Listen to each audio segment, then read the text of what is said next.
ਕੁੱਟਮਾਰ ਕਰਨ ਨਾਲ ਮੇਰੇ ਪੇਟ 'ਚ ਬੱਚਾ ਜਿਹੜਾ ਉਹ ਮਰ ਗਿਆ। ਉਹਨਾਂ ਨੇ ਮੈਨੂੰ ਹਸਪੀਟਲ ਵੀਰ ਜੀ ਲੈ ਕੇ ਨਹੀਂ ਗਏ, ਮੈਨੂੰ ਅੰਦਰ ਹੀ ਡੱਕ ਦਿੱਤਾ। ਮੇਰੇ ਪੇਟ 'ਚ ਬੱਚਾ ਮਰਿਆ ਆਵੇ 15 ਦਿਨ ਮੇਰੇ ਪੇਟ 'ਚ ਬੱਚਾ ਮਰਿਆ ਰਿਹਾ, ਪੈਰਾਂ 'ਤੇ ਮੇਰੇ ਖੂਨ ਚੱਲਦਾ ਰਿਹਾ।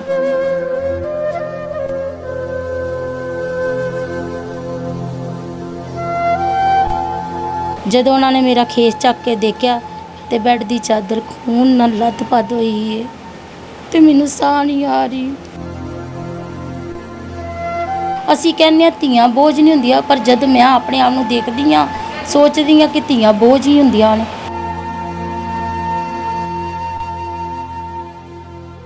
ਅਸੀਂ 4 ਭੈਣਾਂ ਵਾਂ, ਪਰ ਕਦੀ ਮੇਰੇ ਮੰਮੀ ਡੈਡੀ ਨੇ ਸਾਨੂੰ ਡਾਂਟਿਆ ਨਹੀਂ ਹੈਗਾ, ਕਦੀ ਸਾਨੂੰ ਘੂਰਿਆ ਨਹੀਂ ਹੈਗਾ। ਅਸੀਂ ਕੁਆਰੇ ਹੁੰਦੇ ਆ ਇੰਝ ਰਾਜਿਆਂ ਵਾਂਗੂ ਰਹੇ ਸੀ, ਹਰ ਇੱਕ ਡਿਮਾਂਡ ਮੇਰਾ ਡੈਡੀ ਪੂਰੀ ਕਰਦਾ ਹੁੰਦਾ ਸੀ ਸਾਡੀ। ਪਰ ਜਦੋਂ ਦਾ ਮੇਰਾ ਵਿਆਹ ਹੋਇਆ ਨਾ ਕਦੀ ਨਵਾਂ ਕੱਪੜਾ ਪਾਇਆ ਤੇ ਨਾ ਕਦੀ ਜੁੱਤੀ। ਬਸ ਉਹਨਾਂ ਦੇ ਮੂੰਹ ਤੇ ਖੁਸ਼ੀ ਨਹੀਂ ਦੇਖੀ ਕਦੇ? ਬਸ ਮੰਗ ਤੋਂਗ ਕੇ ਕੱਪੜੇ ਪਾਉਂਦੇ ਆਏ ਆ। ਜਦੋਂ ਮੈਨੂੰ ਬਰਾਂਡੇ 'ਚ ਲੈ ਕੇ ਜਾ ਰਹੇ ਨੇ, ਇੰਝ ਲੈ ਕੇ ਗਏ ਨੇ ਮੈਨੂੰ ਜਿਵੇਂ ਕਿਸੇ ਮੁਰਦੇ ਨੂੰ ਲੈ ਕੇ ਜਾਈਦਾ।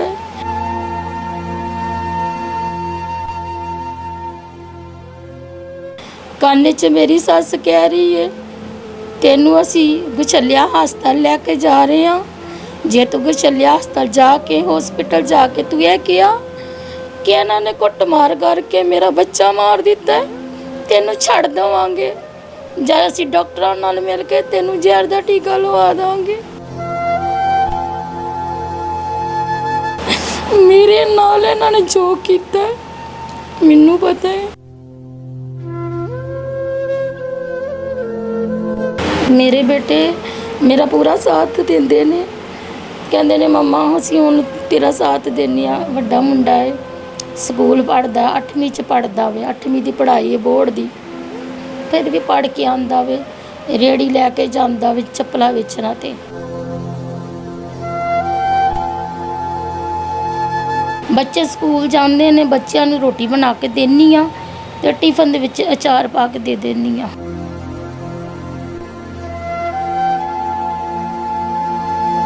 ਉੱਥੇ ਇਹਨਾਂ ਨੂੰ ਇਦਾਂ ਨਹੀਂ ਹੁੰਦਾ ਕਿ ਜਿਹੜੇ ਨਾਲ ਦੇ ਬੱਚੇ ਪੜ੍ਹਨ ਆਉਂਦੇ ਆ ਉਹਨਾਂ ਫੀਲਿੰਗ ਹੁੰਦੀ ਹੈ ਇਹਨਾਂ ਨੂੰ ਇਸ ਤਰ੍ਹਾਂ। ਮੈਨੂੰ ਆਣ ਕੇ ਦੱਸਦੇ ਨੇ ਮੰਮਾ ਅਸੀਂ ਰੋਟੀ ਖਾਂਦੇ ਹਾਂ, ਸਾਡੇ ਯਾਰ ਦੋਸਤ ਸਬਜ਼ੀ ਨਾਲ ਰੋਟੀ ਖਾਂਦੇ ਨੇ, ਅਸੀਂ ਲੁਕੋ ਕੇ ਖਾਂਦੇ ਹਾਂ।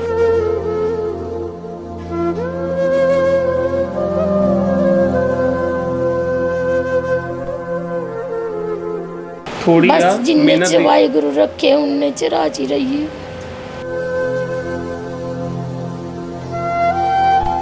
ਕਦੇ ਕੁਛ ਇਦਾਂ ਦਾ ਹੋਇਆ ਹੋਵੇ ਕਿ ਹਾਂ ਯਾਰ ਆਹ ਚੀਜ਼ ਵਾਸਤੇ ਪੈਸੇ ਚਾਹੀਦੇ ਆ ਤੇ ਮੈਂ ਅੱਜ ਗੇੜਾ ਫਾਲਤੂ ਲਾਇਆ, ਮੈਂ ਕਦੇ ਕੋਈ ਬਹੁਤ ਜ਼ਿਆਦਾ ਕੋਈ ਇਦਾਂ ਦੇ ਕੋਈ ਇਨਸੀਡੈਂਟਸ ਦੱਸੋਗੇ ਮੈਨੂੰ? ਬੜੀ ਵਾਰੀ ਹੋਇਆ ਜੀ। ਆਟਾ ਇੱਕ ਵਾਲੀ ਪਵਾਉਣ ਵਾਲਾ ਸੀ ਤੇ ਮੈਂ ਰਾਤ ਨੂੰ 7-8 ਵਜੇ ਵੇਚਣ ਗਿਆ ਜੀ ਚੱਪਲਾਂ ਆਪਣੀ।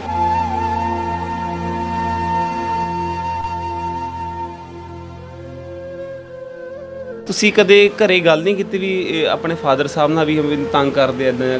ਮੈਂ ਵੀਰ ਜੀ ਕਦੀ ਗੱਲਾਂ ਦੱਸਦੀ ਨਹੀਂ ਹੁੰਦੀ ਸੀ, ਕਿਉਂਕਿ ਮੇਰੇ ਡੈਡੀ ਨੇ ਕਰਜ਼ਾ ਚੁੱਕ ਕੇ ਮੇਰਾ ਵਿਆਹ ਕੀਤਾ ਸੀ ਤੇ ਜਿਸ ਹਾਲਾਤਾਂ 'ਚ ਮੇਰਾ ਵਿਆਹ ਹੋਇਆ ਸੀ ਮੈਂ ਨਹੀਂ ਚਾਹੁੰਦੀ ਸੀ ਮੇਰੇ ਮੰਮੀ ਡੈਡੀ ਮੇਰੀ ਵਜ੍ਹਾ ਤੋਂ ਦੁਖੀ ਹੋਣ।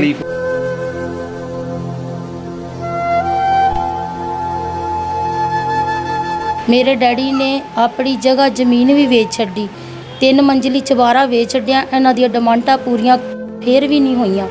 ਹਮੇਸ਼ਾ ਮੈਨੂੰ ਕੁੱਟਮਾਰ ਕਰਨੀ, 3 ਬੱਚੇ ਮੇਰੇ ਪੇਟ 'ਚ ਹੀ ਮਾਰ ਦਿੱਤੇ ਇਹਨਾਂ ਨੇ। ਇੱਕ ਬੋਤਲ ਡੇਲੀ ਰੱਖ ਕੇ ਮੇਰੇ ਕਮਰੇ 'ਚ ਹੀ ਬੈਠ ਕੇ ਮੇਰੇ ਟੇਬਲ ਦੇ ਉੱਤੇ ਇੰਝ ਲਗਾ ਕੇ ਸ਼ਰਾਬ ਮੇਰੇ ਸਹੁਰੇ ਨੇ ਪੀਣੀ, ਮੇਰੇ ਜੇਠ ਨੇ ਪੀਣੀ।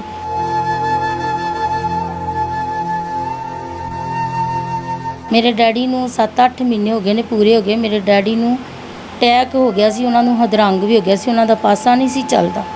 ਫਿਰ ਵੀ ਉਹ ਮਿਹਨਤ ਕਰਕੇ ਜਿੰਨਾ ਕੁ ਉਹਨਾਂ ਕੋਲ ਹੋ ਸਕਦਾ ਸੀ ਉਨੀ ਕੁ ਮੇਰੀ ਜ਼ਰੂਰ ਮੇਰੇ ਡੈਡੀ ਹੈਲਪ ਕਰਦੇ ਸੀ। ਹੁਣ ਮੈਨੂੰ ਕਹਿੰਦਾ ਮੰਮਾ ਜੀ ਥੋੜ੍ਹਾ ਬਹੁਤਾ ਮੈਨੂੰ ਸਮਾਨ ਲਿਆ ਕੇ ਦੇ ਦਿਆ ਕਰੋ, ਕੋਈ ਪਲਾਸਟਿਕ ਦਾ ਸਮਾਨ, ਕੁਛ ਵੀ ਸਮਾਨ ਲਿਆ ਕੇ ਦੇ ਦਿਓ, ਮੈਂ ਵੇਚਾਂਗਾ, ਸ਼ਾਮ ਨੂੰ ਆਣ ਕੇ ਸਕੂਲੋਂ ਪੜ੍ਹ ਕੇ ਆਵਾਂ ਕਰਾਂਗਾ ਤੇ ਸ਼ਾਮ ਨੂੰ ਉਹ ਲਗਾ ਕੇ ਬੈਠ ਜਾ ਕਰਾਂਗਾ।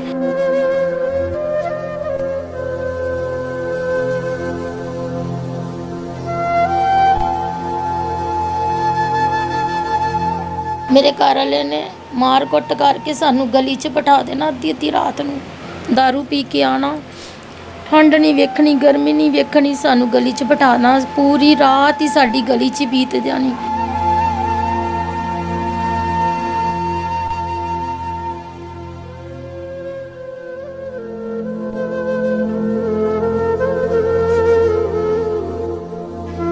ਕਦੇ ਕਦੇ ਹਾਲਾਤ ਇਦਾਂ ਮਾੜੇ ਹੋ ਜਾਂਦੇ, ਕਈ ਵਾਰ ਕਰਦੇ ਵੀ ਯਾਰ ਅੱਜ ਪੈਸੇ ਘੱਟ ਨੇ, ਅੱਜ ਮੈਂ ਸਕੂਲ ਨਾ ਜਾਵਾਂ, ਅੱਜ ਮੈਂ ਕੰਮ ਤੇ ਚਲੇ ਜਾਵਾਂ। ਬੜੀ ਵਾਰੀ ਹੋਇਆ ਜੀ, ਜਾਣ ਲੱਗੇ ਸੀ ਕੰਮ ਤੇ, ਪਰ ਮੰਮੀ ਕਹਿੰਦੇ ਨਹੀਂ ਪੁੱਤਰ ਤੂੰ ਪੜ੍ਹ, ਕੋਈ ਗੱਲ ਨਹੀਂ, ਘਰ ਦੀਆਂ ਮਜਬੂਰੀਆਂ ਤੇ ਚੱਲਦੀਆਂ ਰਹਿੰਦੀਆਂ, ਤੂੰ ਜਿੰਨੀ ਮਿਹਨਤ ਹੋ ਸਕਦੀ ਤੂੰ ਪੜ੍ਹ। ਮੈਂ ਜੀ ਪੜ੍ਹ ਲਿਖ ਕੇ ਪੁਲਿਸ ਅਫਸਰ ਬਣਨਾ ਜੀ। ਪੁਲਿਸ ਅਫਸਰ ਬਣਨਾ ਚਾਹੁੰਦੇ ਹੋ? ਸ਼ਾਇਦ ਹੀ ਮੈਂ ਪੁਲਿਸ ਅਫਸਰ ਬਣ ਪਾਵਾਂ, ਕਿਉਂਕਿ ਸਾਡੇ ਕੋਲ ਇੰਨਾ ਪੈਸਾ ਨਹੀਂ ਹੈਗਾ। ਸਾਡੀਆਂ ਸਕੂਲ ਦੀਆਂ 4-5 ਮਹੀਨੇ ਦੀਆਂ ਫੀਸਾਂ ਰੱਖੀਆਂ, ਨਾ ਹੀ ਸਾਡੀਆਂ ਕਾਪੀਆਂ ਪੂਰੀਆਂ, ਨਾ ਹੀ ਸਾਡੇ ਕੋਲ ਕਿਤਾਬਾਂ ਪੂਰੀਆਂ।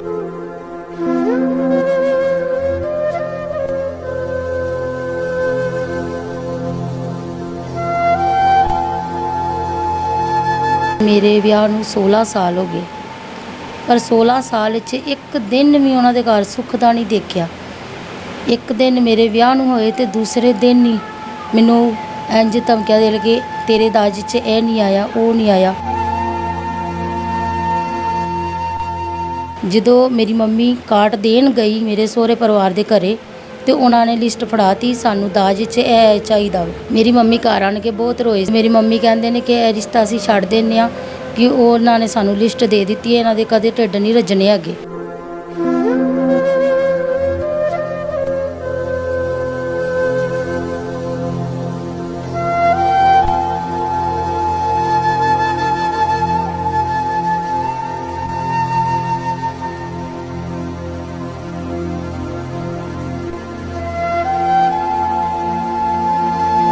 ਅਕਸਰ ਕਿਹਾ ਜਾਂਦਾ ਹੈ ਕਿ ਹਰ ਇੱਕ ਕਾਮਯਾਬ ਇਨਸਾਨ ਦੇ ਪਿੱਛੇ ਇੱਕ ਔਰਤ ਦਾ ਹੱਥ ਹੁੰਦਾ ਹੈ, ਪਰ ਜੇ ਉਹ ਇਨਸਾਨ ਹੀ ਨਿਕੰਮਾ ਹੋਵੇ, ਕੰਮ ਨਾ ਕਰਦਾ ਹੋਵੇ, ਤਾਂ ਉੱਥੇ ਉਹ ਔਰਤ ਕੁਝ ਨਹੀਂ ਕਰ ਸਕਦੀ। ਇੱਦਾਂ ਦੀ ਇੱਕ ਕਹਾਣੀ ਤੁਹਾਡੇ ਨਾਲ ਅਸੀਂ ਸਾਂਝੀ ਕਰਨ ਜਾ ਰਹੇ ਹਾਂ ਕਿ ਇੱਕ ਨਾਕਾਮ ਇਨਸਾਨ ਆਪਣੀ ਫੈਮਿਲੀ ਨੂੰ ਛੱਡ ਕੇ ਕਿਤੇ ਦੂਰ ਚਲਾ ਗਿਆ, ਤੇ ਉਸ ਦੀ ਵਾਈਫ, ਉਸ ਦੀ ਔਰਤ ਆਪਣੇ 10 ਨੂੰਹਾਂ ਦੀ ਕੀਰਤ ਕਰਕੇ ਆਪਣੇ ਬੱਚਿਆਂ ਨੂੰ ਇੰਨੇ ਕਾਬਿਲ ਕਰ ਦਿੰਦੀ ਆ, ਤੇ ਉਹ ਛੋਟੀ ਛੋਟੀ ਉਮਰ ਦੇ ਵਿੱਚ ਹੀ, ਬੇਸ਼ੱਕ ਉਹਨਾਂ ਦੀ ਉਮਰ 14 ਸਾਲ ਹੋਵੇ ਜਾਂ 10 ਸਾਲ ਹੋਵੇ, ਉਨੀ ਉਮਰ ਦੇ ਵਿੱਚ ਹੀ ਉਹ ਮਿਹਨਤ ਕਰਦੇ ਨੇ ਤੇ ਪੜ੍ਹਦੇ ਵੀ ਨੇ, ਨਾਲ ਆਪਣੀ ਮਾਂ ਦਾ ਸਾਥ ਦਿੰਦੇ ਨੇ।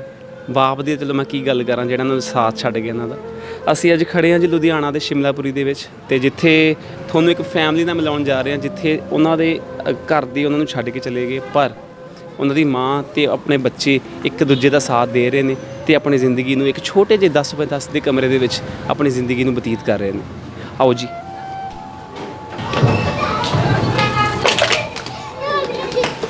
ਤੁਸੀਂ ਦੇਖ ਸਕਦੇ ਹੋ ਕਿ ਸਾਰਾ ਰੈਂਟਲ ਆ, ਇੱਥੇ ਮਤਲਬ ਅਲੱਗ-ਅਲੱਗ ਰੂਮਸ ਦਿੱਤੇ ਹੁੰਦੇ ਨੇ, ਤੇ ਇਹਨਾਂ ਕਮਰਿਆਂ ਵਿੱਚੋਂ ਹੀ ਇੱਕ ਰੈਂਟ ਤੇ ਕਿਰਾਏ ਤੇ ਕਮਰਾ ਮਿਲਿਆ ਹੋਇਆ ਹੈ ਉਹਨਾਂ ਨੂੰ ਵੀ।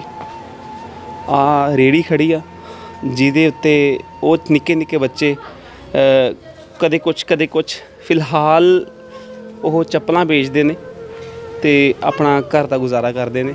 ਤੇ ਤੁਹਾਨੂੰ ਮੈਂ ਅੰਦਰ ਲੈ ਚੱਲਦਾ, ਉਹਨਾਂ ਦੇ ਮਦਰ ਨਾਲ ਮਿਲਾਉਣਾ ਤੇ ਬੱਚਿਆਂ ਨੂੰ ਮਿਲਾਉਣਾ। ਸਤਿ ਸ਼੍ਰੀ ਅਕਾਲ ਜੀ। ਸਤਿ ਸ਼੍ਰੀ ਅਕਾਲ ਵੀਰ ਜੀ। ਸ਼ੁਰੂ ਤੋਂ ਆਪਾਂ ਕਹਾਣੀ ਦੇ ਵੱਲ ਚੱਲਦੇ ਹਾਂ ਕਿ ਹਾਂ ਸ਼ੁਰੂਆਤ ਕਿਵੇਂ ਹੋਈ, ਕਿੰਨੇ ਸਾਲ ਹੋ ਗਏ ਉਹਨਾਂ ਨੂੰ ਗਿਆ ਨੂੰ? ਵੀਰ ਜੀ ਮੈਂ ਆਪਣੇ ਘਰੇ ਰਹਿੰਦੀ ਸੀ, ਮੇਰੇ ਵਿਆਹ ਨੂੰ 16 ਸਾਲ ਹੋ ਗਏ, ਪਰ 16 ਸਾਲ 'ਚ ਇੱਕ ਦਿਨ ਵੀ ਉਹਨਾਂ ਦੇ ਘਰ ਸੁੱਖ ਦਾ ਨਹੀਂ ਦੇਖਿਆ। ਇੱਕ ਦਿਨ ਮੇਰੇ ਵਿਆਹ ਨੂੰ ਹੋਏ ਤੇ ਦੂਸਰੇ ਦਿਨ ਹੀ ਮੈਨੂੰ ਇੰਜ ਧਮਕੀਆਂ ਦੇ ਲਗੇ, ਤੇਰੇ ਦਾਜ 'ਚ ਇਹ ਨਹੀਂ ਆਇਆ, ਉਹ ਨਹੀਂ ਆਇਆ। ਬਹੁਤ ਬੁਰਾ ਸਲੂਕ ਮੇਰੇ ਨਾਲ ਦੂਸਰੇ ਦਿਨ ਹੀ ਕੀਤਾ। ਪਰ ਜਿਨ੍ਹਾਂ ਨੇ ਮੇਰਾ ਰਿਸ਼ਤਾ ਕਰਵਾਇਆ ਸੀ ਉਹ ਉੱਪਰ ਦੀ ਆ ਗਏ, ਤੇ ਉਹਨਾਂ ਨੇ ਉਹਨਾਂ ਨੂੰ ਡਾਂਟਿਆ ਕਿ ਹਾਂ ਵੀ ਉਹ ਤੇ ਸਭ ਕੁਝ ਲੈ ਕੇ ਆਈ ਹੈ, ਹਜੇ ਤੁਹਾਡੇ ਵੱਲੋਂ ਵੀ ਫਿਲਮ ਬਣੀ ਹੈ ਤੇ ਕੁੜੀ ਵਾਲਿਆਂ ਦੇ ਵੱਲੋਂ ਵੀ ਫਿਲਮ ਬਣੀ ਹੈ, ਤੁਸੀਂ ਝੂਠ ਨਾ ਬੋਲੋ। ਦਾਜ ਮੰਗਿਆ ਗਿਆ ਸੀ ਉਹਨਾਂ ਵੱਲੋਂ? ਹਾਂਜੀ, ਲਿਸਟ ਵੀ ਦਿੱਤੀ ਸੀ ਉਹਨਾਂ ਨੇ, ਤੁਸੀਂ ਪੂਰਾ ਕੀਤਾ? ਅਸੀਂ ਪੂਰੀ ਡਿਮਾਂਡ ਕੀਤੀ ਸੀ ਜੀ ਉਹਨਾਂ ਦੀ। ਜਦੋਂ ਮੇਰੇ ਮੰਮੀ ਡੈਡੀ ਐਨ ਮੌਕੇ ਦੇ ਉੱਤੇ ਉਹਨਾਂ ਨੇ ਮੇਰੀ ਮੰਮੀ ਦੇ ਹੱਥ ਲਿਸਟ ਫੜਾ ਦਿੱਤੀ, ਜਦੋਂ ਕਾਟ ਅਸੀਂ ਵੰਡ ਦਿੱਤੇ ਸਨ। ਜਦੋਂ ਮੇਰੀ ਮੰਮੀ ਕਾਟ ਦੇਣ ਗਈ ਮੇਰੇ ਸਹੁਰੇ ਪਰਿਵਾਰ ਦੇ ਘਰੇ, ਤੇ ਉਹਨਾਂ ਨੇ ਲਿਸਟ ਫੜਾਤੀ, ਸਾਨੂੰ ਦਾਜ 'ਚ ਇਹ ਚਾਹੀਦਾ। ਮੇਰੀ ਮੰਮੀ ਘਰ ਆਣ ਕੇ ਬਹੁਤ ਰੋਏ ਸਨ ਤੇ ਮੇਰੀ ਮੰਮੀ ਕਹਿੰਦੇ ਨੇ ਕਿ ਇਹ ਰਿਸ਼ਤਾ ਅਸੀਂ ਛੱਡ ਦਿੰਦੇ ਹਾਂ ਕਿ ਉਹਨਾਂ ਨੇ ਸਾਨੂੰ ਲਿਸਟ ਦੇ ਦਿੱਤੀ ਹੈ, ਇਹਨਾਂ ਦੇ ਕਦੇ ਢਿੱਡ ਨਹੀਂ ਰੱਜਣੇ ਹੈਗੇ।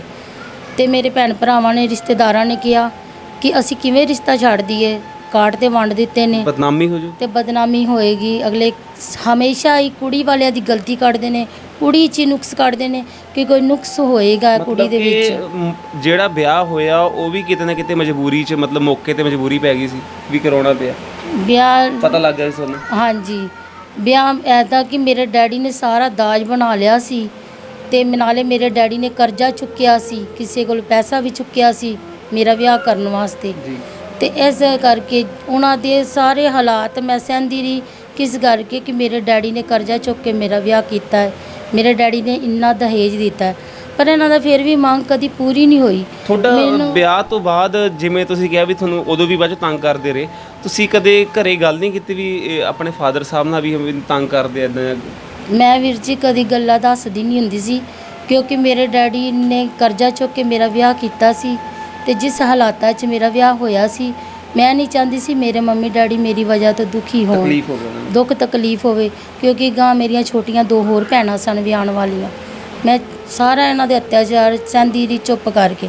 ਮੇਰੇ ਡੈਡੀ ਨੇ ਆਪਣੀ ਜਗ੍ਹਾ ਜ਼ਮੀਨ ਵੀ ਵੇਚ ਛੱਡੀ, 3 ਮੰਜ਼ਲੀ ਚੁਬਾਰਾ ਵੇਚ ਛੱਡਿਆ, ਇਹਨਾਂ ਦੀਆਂ ਡਿਮਾਂਡਾਂ ਪੂਰੀਆਂ ਪਰ ਫਿਰ ਵੀ ਨਹੀਂ ਹੋਈਆਂ। ਹਮੇਸ਼ਾ ਮੈਨੂੰ ਕੁੱਟ ਮਾਰ ਕਰਨੀ, 3 ਬੱਚੇ ਮੇਰੇ ਪੇਟ 'ਚ ਹੀ ਮਾਰ ਦਿੱਤੇ ਇਹਨਾਂ ਨੇ। 2 ਬੱਚਿਆਂ ਦਾ ਮੇਰੇ ਕੋਲ ਸਬੂਤ ਨਹੀਂ ਹੈਗਾ। 3 ਬੱਚੇ? 3 ਬੱਚੇ ਮੇਰੇ ਪੇਟ 'ਚ ਹੀ ਮਾਰ ਦਿੱਤੇ। ਮੈਂ ਬਹੁਤ ਥਾਵਾਂ 'ਤੇ ਗਈ, ਮੇਰੇ ਗੁਛਲਿਆ ਹਸਪੀਟਲ ਮੇਰੀ ਸਫਾਈ ਹੋਈ ਸੀ, ਫਿਰ ਮੇਰੀ ਇੱਥੇ ਰਾਜਾ ਨਰਸ ਵਿੱਚ 2 ਸਫਾਈਆਂ ਹੋਈਆਂ, ਮੈਨੂੰ ਉੱਥੋਂ ਮਾਰ ਕੁੱਟ ਕੇ ਇਹਨਾਂ ਨੇ ਬੱਸ ਦੇ ਵਿੱਚ ਮੈਨੂੰ ਭੇਜ। ਵਜ੍ਹਾ ਕੀ ਬਣੀ? ਬੱਚਿਆਂ ਨੂੰ ਕਿਉਂ ਮਾਰਤਾ ਪੇਟ ਦੇ ਵਿੱਚ? ਵੀਰ ਜੀ ਇਹੀ ਬਸ ਇੰਨਾ ਪੈਸਾ ਲੈ ਕੇ ਆ, ਇੰਨਾ ਪੈਸਾ ਲੈ ਕੇ ਆ। ਮੈਂ ਕਿਹਾ ਮੇਰਾ ਡੈਡੀ ਹੋਰ ਪੈਸਾ ਪੂਸਾ ਨਹੀਂ ਦੇ ਸਕਦਾ, ਮੇਰੀਆਂ ਗਾਂ ਛੋਟੀਆਂ 2 ਭੈਣਾਂ ਹੋਰ ਵੀ ਆਉਣ ਵਾਲੀਆਂ ਨੇ। ਜਿਹੜੇ ਬੱਚੇ ਮਰੇ ਨੇ ਕਿਵੇਂ ਮਰੇ, ਕੀ ਵਜ੍ਹਾ ਕੀ ਹੋਈ? ਮੈਨੂੰ ਮਾਰ ਕੁੱਟ ਕੀਤੀ ਸੀ। ਤੁਹਾਡੇ ਢਿੱਡ 'ਚ ਲੱਤਾਂ ਵਗੈਰਾ? ਮੇਰੇ ਪੇਟ 'ਚ ਲੱਤਾਂ ਮਾਰੀਆਂ ਸੀ, ਮੇਰੀ ਸੱਸ ਨੇ ਮਾਰਿਆ ਸੀ, ਮੇਰੇ ਘਰ ਵਾਲੇ ਨੇ, ਮੇਰੀ ਨਨਾਣ ਨੇ, ਮੇਰੇ ਸਹੁਰੇ ਨੇ ਤੇ ਮੇਰਾ ਜੇਠ। ਇੰਨੀਆਂ ਗੰਦੀਆਂ ਗਾਲਾਂ ਮੈਨੂੰ ਕੱਢਦਾ ਹੁੰਦਾ ਸੀ, दारू ਪੀ ਪੀ ਕੇ ਬਹੁਤ ਗੰਦੀਆਂ ਗਾਲਾਂ ਕੱਢਦਾ। ਨਹੀਂ, ਜਦੋਂ ਕੋਈ ਇਨਸੀਡੈਂਸ ਹੋਇਆ, ਤੁਹਾਡੇ ਢਿੱਡ 'ਚ ਲੱਤਾਂ ਮਾਰੀਆਂ ਗਈਆਂ, ਤੁਹਾਨੂੰ ਕੁੱਟਿਆ ਉਹਨਾਂ ਵੱਲੋਂ, ਇੰਨੀ ਤਸ਼ੱਦਦ ਕੀਤੀ ਗਈ ਆ, ਤੁਸੀਂ ਕੁਛ ਕਿਹਾ ਨਹੀਂ ਜਾਂ ਕਿਸੇ ਕੰਪਲੇਂਟ ਨਹੀਂ ਕੀਤੀ, ਕਿਤੇ ਗਏ ਨਹੀਂ ਤੁਸੀਂ? ਅਸੀਂ ਵੀਰ ਜੀ ਸਾਹਮਣੇ ਸਾਡੇ ਥਾਣਾ ਹੈਗਾ ਵੇ ਤ੍ਰਿਪੜੀ ਜੀ, ਅਸੀਂ ਉੱਥੇ ਵੀ ਕੰਪਲੇਂਟਾਂ ਲਿਖਾਉਂਦੇ ਰਹੇ, ਪਰ ਉਹਨਾਂ ਨੇ ਸੁਣਵਾਈ ਨਹੀਂ ਸਾਡੀ ਕੀਤੀ ਹੈਗੀ। ਜੇ ਅਸੀਂ ਉਹ ਕਹਿੰਦੇ ਨੇ ਤੁਸੀਂ ਲੁਧਿਆਣੇ ਦਿਓ, ਲੁਧਿਆਣੇ ਜਾ ਕੇ ਤੁਸੀਂ ਲਿਖਾਓ। ਅਸੀਂ ਇੱਥੇ ਵੀ ਕੰਪਲੇਂਟਾਂ ਦੇ ਰਹੇ, ਇੱਥੇ ਵੀ ਸਾਡੀ ਕੋਈ ਸੁਣਵਾਈ ਹੋਈ।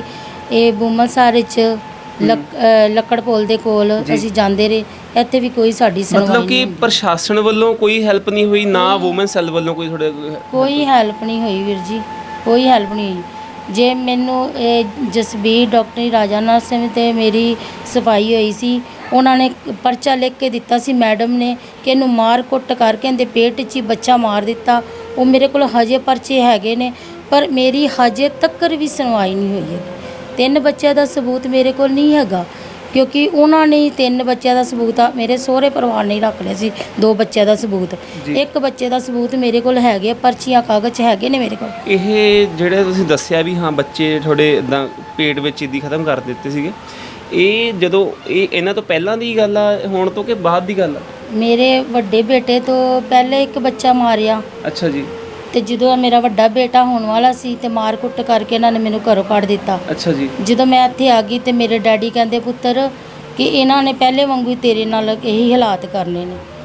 ਮੇਰੇ ਡੈਡੀ ਨੇ ਆਪਣੇ ਘਰ ਮੈਨੂੰ ਰੱਖਿਆ, ਮੈਨੂੰ ਖਿਲਾਉਂਦੇ ਰਹੇ, ਪਿਲਾਉਂਦੇ ਰਹੇ, ਮੇਰੀ ਪਰਵਰਿਸ਼ ਕਰਦੇ ਰਹੇ। ਮੇਰੇ ਇਹ ਵੱਡੇ ਬੇਟੇ ਦੀ ਡਿਲੀਵਰੀ ਇੱਥੇ ਰਾਜਾ ਨਰਸ ਵਿੱਚ ਹੀ ਹੋਈ। ਠੀਕ ਹੈ ਜੀ। ਤੇ ਇਸ ਕਰਕੇ ਇਹ ਬੱਚੇ ਨੇ ਦੁਨੀਆ ਦੇਖੀਦਾਰੀ ਦੇਖੀ ਕਿ ਮੇਰੇ ਡੈਡੀ ਨੇ ਇੱਥੇ ਕੇਸ ਕਰਵਾਇਆ ਸੀ ਮੇਰਾ, ਆਪਣੇ ਕੋਲੋਂ ਪੈਸਾ ਲਗਾ ਕੇ। ਜਦੋਂ ਇਹ ਮੇਰਾ ਬੇਟਾ ਹੋਣ ਵਾਲਾ ਸੀ, ਉਦੋਂ ਵੀ ਉਹਨਾਂ ਨੇ ਮਾਰ ਕੁੱਟ ਕੀਤੀ, ਮੈਨੂੰ ਘਰੋਂ ਕੱਢ ਦਿੱਤਾ। ਤੇ ਇਹਦਾ ਵੀ ਕੇਸ ਮੇਰੇ ਡੈਡੀ ਨੇ ਇੱਥੇ ਹੀ ਕਰਵਾਇਆ ਲੁਧਿਆਣੇ 'ਚ, ਆਪਣੇ ਕੋਲੋਂ ਪੈਸੇ ਲਾ ਕੇ ਪ੍ਰਾਈਵੇਟ ਹਸਪੀਟਲ 'ਚ ਕਰਵਾਏ ਕੇਸ। ਤੇ ਜਦੋਂ ਇਹਦੇ ਨਾਲੋਂ ਛੋਟੇ 2 ਬੱਚੇ ਮੇਰੇ ਘਰੇ ਹੋਣ ਵਾਲੇ ਸੀ, ਇਹਦੇ ਨਾਲ ਰਾਜੇ ਨਾਲੋਂ ਛੋਟੇ 2 ਬੱਚੇ ਮੇਰੇ ਕੁੱਟ ਕਰਕੇ ਉਹਨਾਂ ਨੇ ਮਾਰ ਦਿੱਤੇ। ਉਹਨਾਂ ਦੀ ਡਿਟੇਲ ਨਹੀਂ ਹੈਗੀ? ਹਾਂਜੀ, ਉਹਨਾਂ ਦੀ ਡਿਟੇਲ ਜਿਹੜੇ ਇਹਦੇ ਤੋਂ ਛੋਟੇ ਗਏ ਉਹਨਾਂ ਦੀ ਡਿਟੇਲ ਨਹੀਂ ਮੇਰੇ ਕੋਲ ਹੈਗੀ।